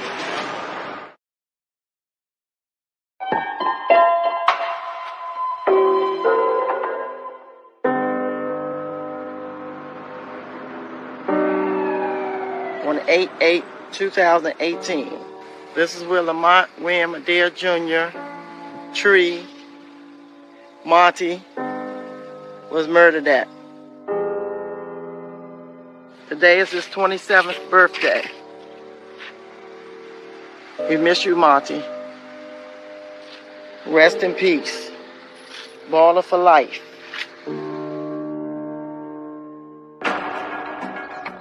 As investigators process the scene of Lamont Adair's murder, local media race to cover the tragedy. And whatever coward did this, I hope you caught. Turn yourself in. So a crowd starts to gather because it's a very populated area and it's midday. There's an entire team of detectives that spread out and look at different things, knocking on every door of every apartment that had a window that oversaw where this happened, asking people's names and identification information and phone numbers. What did you see? There really wasn't anything clear in the immediate information that the detectives received for them to go to figure out why him. In search of leads, detectives turn back to a piece of evidence recovered from the crime scene. When Mr. Adair is found, he has his phone with him, and the phone can be like a wealth, a treasure trove of information. They can identify who his family members are, who he is in particular, start talking with family members. Later that evening, investigators asked Darlene about Lamont's movements that afternoon. I told them they were living at my house. Lamont and Makai. Lamont had his room downstairs. So he was down there about 2 or 3 hours playing with Makai. And then I think he got a phone call because he came upstairs and he went in he said, "Here, Ma, take him." He was going out to work out like he normally did, but he was meeting somebody. What she didn't realize is what seemed like an everyday moment would be one of Lamont's last. I don't know why, but something just told me look out the door. When I saw him walking down the street, and he was gone. So initially, after talking to family and friends of Lamont Adair, there isn't somebody that readily stands out as a suspect because he's not involved in anything that we're aware of that would have made him a target. Investigators then turn their focus to Lamont's online activity in the days leading up to his final moments. There are a team of detectives checking his social media to see who he posted recently with, what he might have said, whether it was something that might have been responded to hostilely. From what was in his phone, he lived a normal 20-something-year-old talented, handsome individual's life. I mean, he played basketball, he dated women, he loved his little boy, loved his family. There's videos of him on Instagram, and Makai would be on his legs, around Lamont's neck, and he's up here rocking him to sleep. And he'll fall asleep like that, like laying on his head. On August 4th, just 4 days before he was murdered, Lamont posted images from a local charity event. Lamont did a benefit basketball game for an organization called Hoops for Peace. Do you guys feel that basketball saves lives in our community? Oh, yes, definitely. Can't be out in the streets, As it is my fault. So if we're in the gym and versus being in the streets, you might have just messed up bullet that was for somebody else before you. It was just better to be in the gym playing basketball or working out than being outside hanging with your friends. Lamont was actually cautioning the kids about the streets not having anything for him. And so it's chilling. He was saying, I'd rather be in the gym playing ball than to be getting somebody else's bullet or somebody shooting me.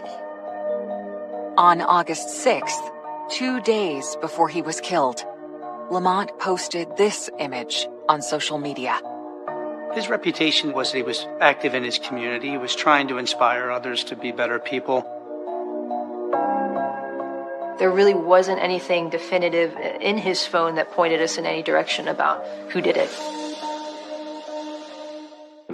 Lamont's family, however, believe his growing notoriety and recent success may have made him a target. A lot of people were upset with Lamont because of the opportunities that he has. And we're all like, we know he was just about to go play basketball overseas, and really, a lot of people were jealous of him. He was headed to the basketball court not far from where he was shot and killed. Who was he meeting there? Were the people there that were supposed to be there? Where were the people that he was supposed to meet if they weren't there? One of the people that Lamont may have been going to play basketball with was a man by the name of Thomas.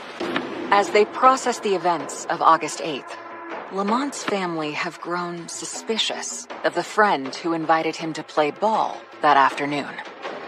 My brother did not leave the house thinking that he was going to die that day. Thomas told Lamont, let's go play basketball. People were going around saying that Thomas set it up, which we felt that way anyway, because it was just too coincidental that you call him and tell him to come up and play. Rumors suggest that Thomas may have coordinated with the gunman to get Lamont to Gregg Street. If anyone were able to call him somewhere, it would be Thomas, because he trusted him. The indication was that he was plotting to do this to Lamont. There were rumors. He knew that it was happening and they helped facilitate it.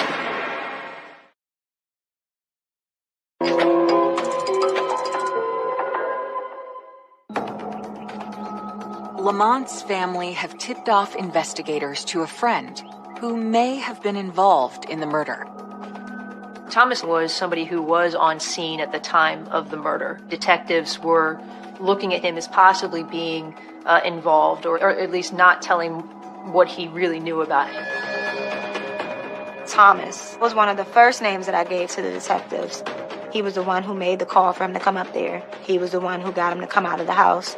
He was the one who put Lamont in a location to be a victim of this murder.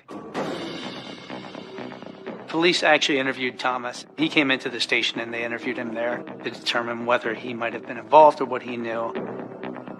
Investigators begin by questioning Thomas about his plans for that day.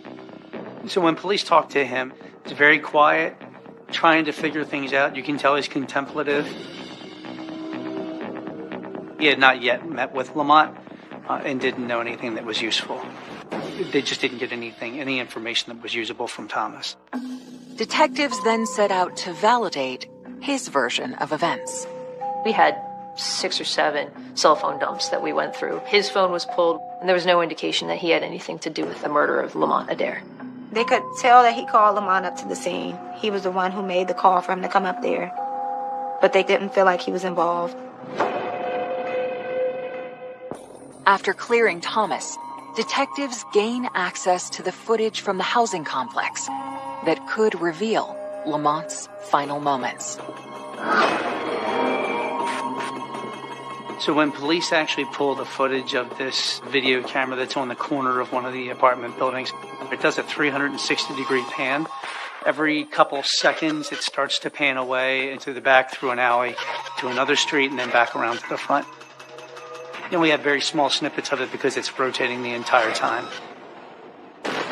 Detectives then cue the tape up to the moment in question. And at about 3:49, 3:50 that afternoon, you can see an individual who we know is Lamont Adair based on where he falls and where police find him. And then eventually you see a gray Toyota Corolla pull up. And that's when the driver's door opens and the driver jumps out of the vehicle and approaches Lamont Adair. The video is chilling because you see the figure just fire, shooting in broad daylight, and you see Lamont get down to his knees and he's trying to fight, but he's just executed. on the street in front of everybody. And then the camera pans out of view. When the camera returns to the scene, the final moments of the tragedy unfold. After he had shot Lamont, he runs back to the driver's side. He can't get into the driver's side, and he hops to the back of the car. He gets in, and the car drives away. He couldn't identify any movement in the car, but we were able to determine that there was somebody else in the car at the time who was in the driver's seat because the car drove away with the defendant in the back.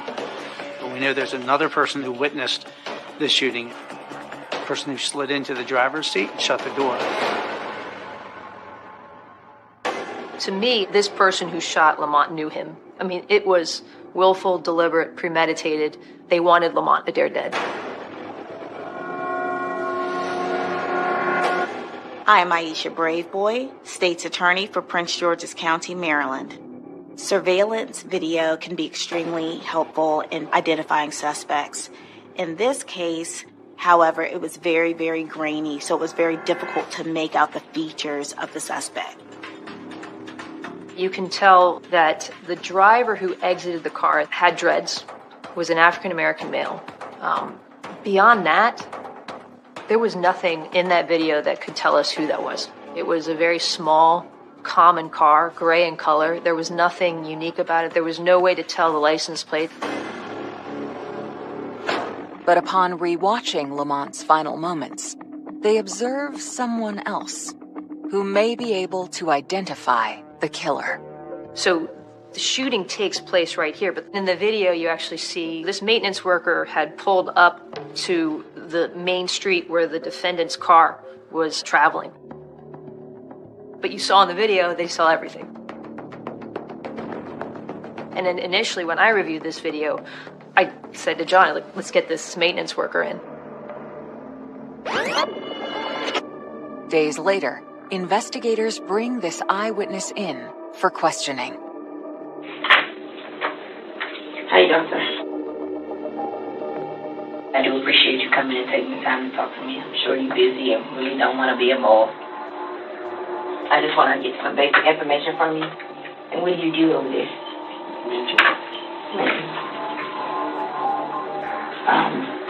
On the day of the shooting, you remember that day? Yeah, I remember. Can you tell me what happened? I just let them pull up in the car because he just come pull up and start shooting. The person that was doing the shooting, can you describe the person at all?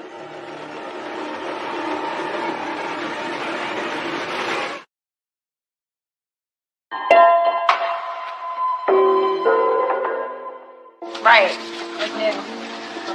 Like my head is back of a devil. We missed them. Lamont's 27th birthday, baller for life. Celebrations of his life. This is Lamont's niece that he never met. She'll be a year old. Alright, this month. It's Calvin. Friend of mine too, man, we miss you down here. You know, you want to live forever, be your family, real friends. Happy birthday, happy 27th birthday. We love you, miss you. Happy birthday, Martin! Happy 27th birthday! Investigators are questioning a witness who observed Lamont Adair's final moments in hopes of identifying the shooter. On the day of the shooting, you remember that day? I just let them pull up in the car because he just come pull up and start shooting. The person that was doing the shooting, can you describe the person at all? I don't know the person who got shot. I don't know the one who shot. Did you see someone get out of the car? No. No? No. Can't describe anything about them? No, because I'm scared. I don't wait for, I don't look for nothing. This maintenance worker, he didn't see anything. You know, black, white, Asian. No. So it was a very frustrating, moment for us. I appreciate you coming in to talk to me. I mean, of course, I wish you had more information, but I appreciate you. The witnesses' failure to identify the shooter highlights a major challenge detectives are facing.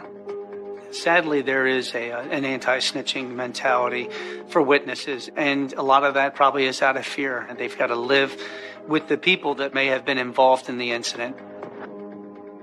I understand the very real danger that people may feel if they do talk about cases.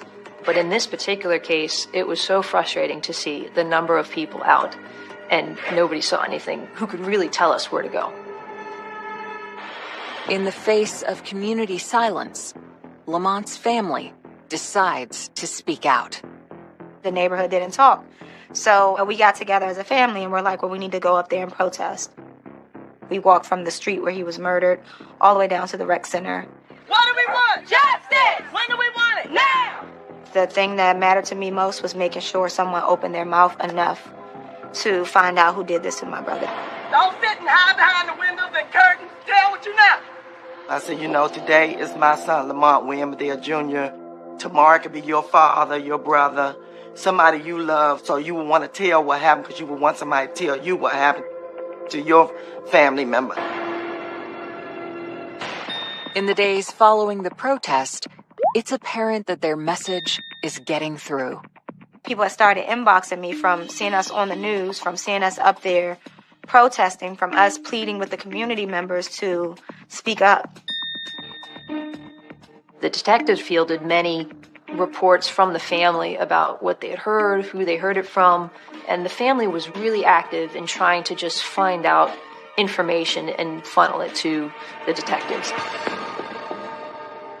One rumor suggests that an incident in Lamont's past made him a target for revenge. There were several rumors. One of them was that he was possibly a snitch for the police. That was basically that came up because he had recently, prior to this, had acquired a weed charge where he was found in a car smoking some weed. Like most of the kids his age, Lamont has started recreational use of marijuana. Well, I think that's the way that he, detached from his issues or problems. And he had gotten into some trouble, and they arrested him. It seems that after the arrest, some individuals may have viewed Lamont with suspicion. I don't believe he was in jail for very long when he had been arrested for that, and certainly some of the rumors that circulate is that if you're out quickly that you must be working with the police. And I guess the phrase everybody uses is the streets are talking. And so some of the original rumors that went around were that potential suspects could be people who weren't happy about that. Detectives reach out to their partners in the narcotics unit. It wasn't a big charge. There would be no reason for him to want to subject himself to the dangers of becoming a snitch to work off a weed charge. We had no knowledge that he had been working with police on anything. Lamont didn't tell on anybody. He took the charge, and then he put that moment behind him, and he moved forward. Like that little scare turned his life around. It's another dead end. But then, a friend of Lamont approaches police, claiming she has knowledge about the gunman seen on the surveillance video. Do you want something to drink real quick while I get my stuff? No, I'm fine. Alright. State your full name, please.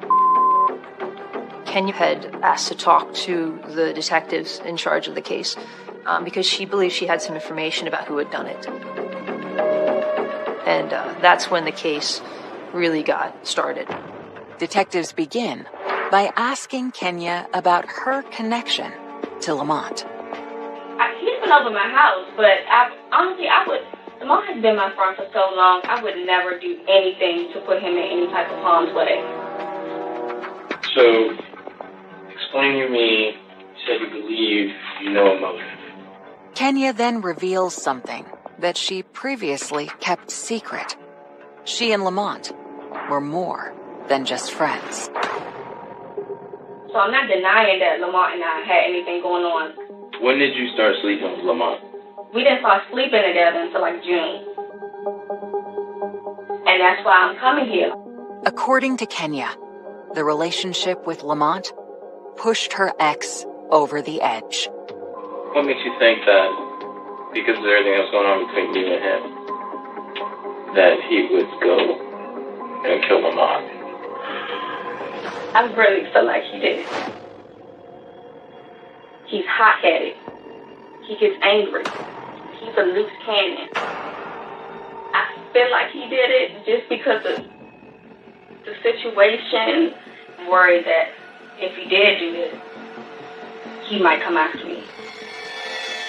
Well, what would make you think he would do it? He told me he would kill me.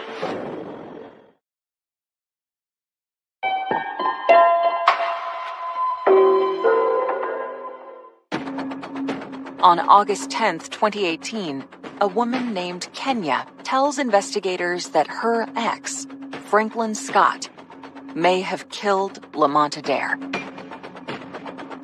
She wanted the police to know that she and Franklin Scott had a pretty tumultuous relationship consisting of several protective orders, but also 2 young children. So they were on again, off again.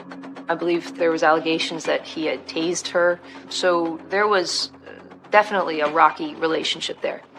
That relationship officially ended in the beginning of May of 2018. Because he's seen that Lamont was so supportive of me. He hacked into my Snapchat and he's seen how often Lamont and I were together. Franklin Scott was clearly obsessed with Lamont Adair and the relationship that Lamont had had with Kenya. Frank is short. He's like 5'3", and he's always self-conscious about that. Like, you don't want me because I'm small, I'm short, you want to tall. It's so messed up that you just moved on with a basketball player. He lost it, knowing that she ran to basically his worst nightmare, a talented, tall, good-looking guy. It makes me cry, but I really feel like he did it. Then she offers more details that increase the detective's interest. What's he look like? He's short. He's about 5'3". He has dreads. What kind of hair does he have? He has dreads, long dreads. How long are they? Maybe like... Down there? Yeah. He had long dreads. He matched the physical description of the person who conducted the shooting. Franklin Scott did have a prior firearms charge, so we knew from that he had access to weapons. So that also was something that we were looking at as important.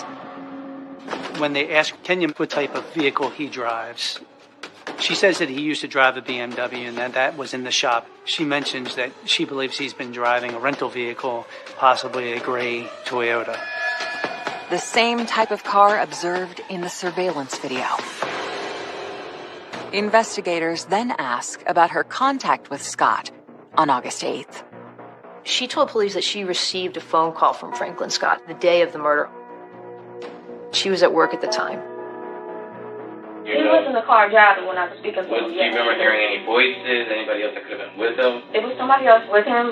He has I know his voice is kind of deep but high at the same time. She said she recognized that voice to be Elijah Wan Jackson because his voice is characteristically raspy.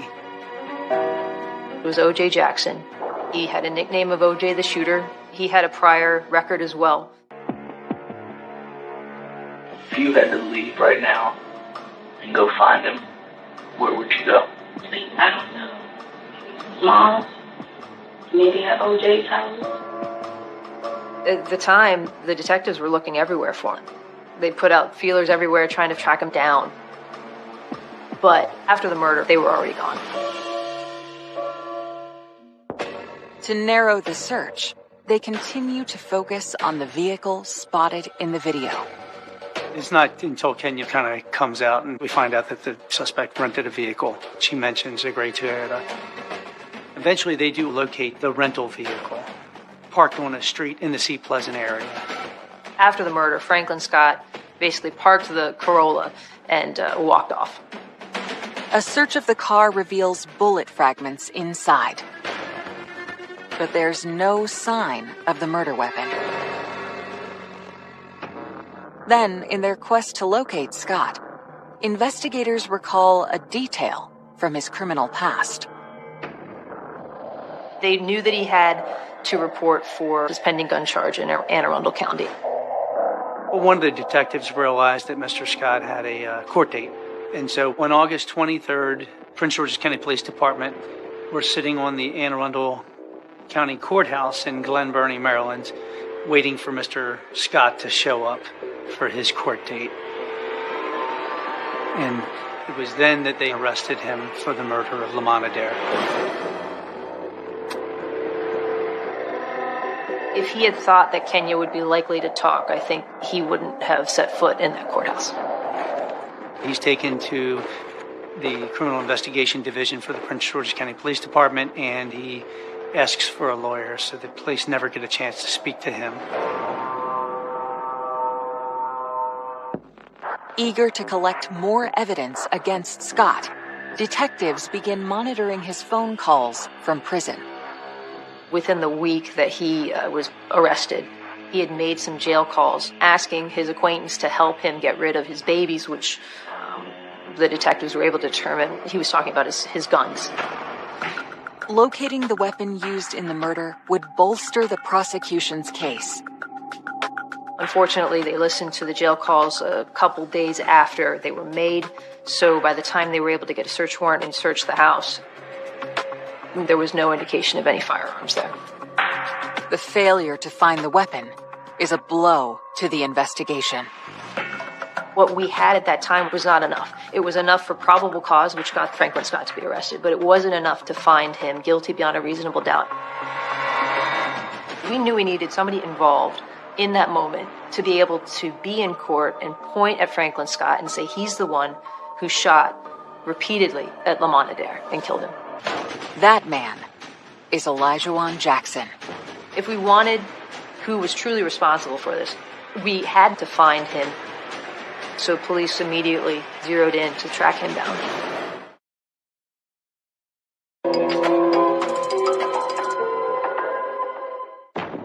To bring the killer of Lamont Adair to justice, investigators must track down his suspected accomplice, O.J. Jackson.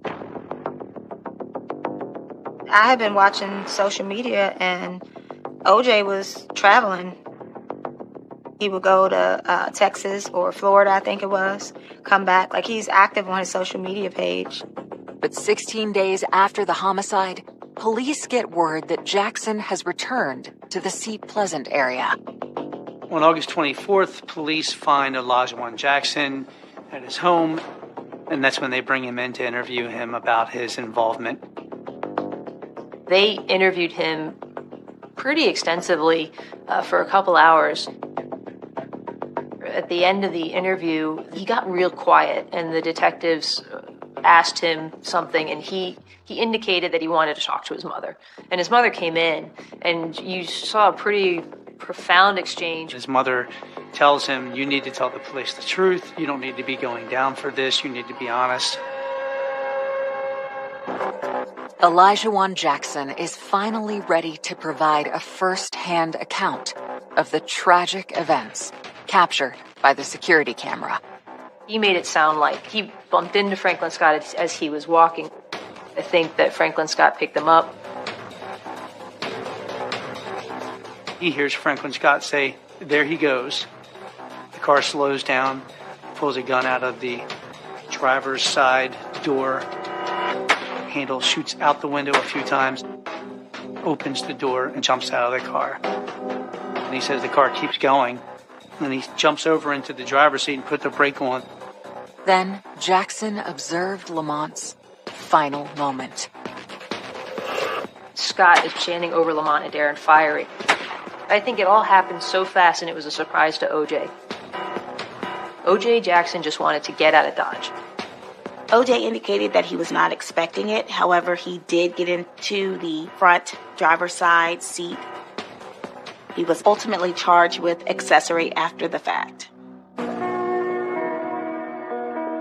Franklin Scott accepted responsibility for what he did as well, and primarily because he knew that Elijah Jackson was going to offer testimony against him. Franklin Scott pled guilty to first-degree murder. I'm pretty proud of that.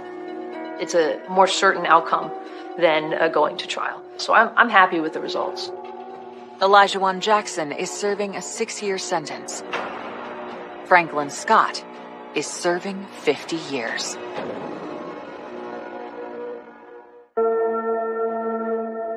The heartbreaking part about it was, if I recall correctly, the mothers knew each other from the neighborhood. That was a really profound thing to sit and observe. I mean, I know Franklin's mother, but I hadn't seen Franklin in a long time, so I couldn't identify him from a cracked egg. I walked over, I said, how you doing? And she just started shaking and crying. My son was the one who killed your son. Of course, me, I hug her. And my kids are like, Mom, why are you hugging her? And I felt one mother to another. You know, my son is dead. Yours going away for 50 years. It's like he almost dead. But I told him, I said, I have to forgive you for the God in me, but I'll never forget what you have stole from my family, me and my family. You took something very dear from us. Lamont, Tree, Monty. You had no right to do that. You weren't God, but you tried to play God that day.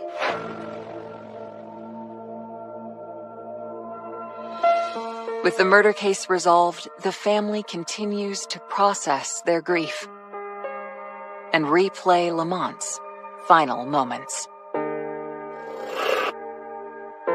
Makai had just started walking right before Lamont passed. He shows me the phone, and I'm just like trying to hold back the tears. I had a feeling about Lamont, like it was the last time I was going to see him. It was very weird when I think about it, and how I felt like I had to just let him go because I was getting teary-eyed, and that was the last time I saw Lamont. Him sharing a moment from Makai being able to walk. I wish I had offered him a ride that day. It's a lot of things you look at and you're like, you could have done differently.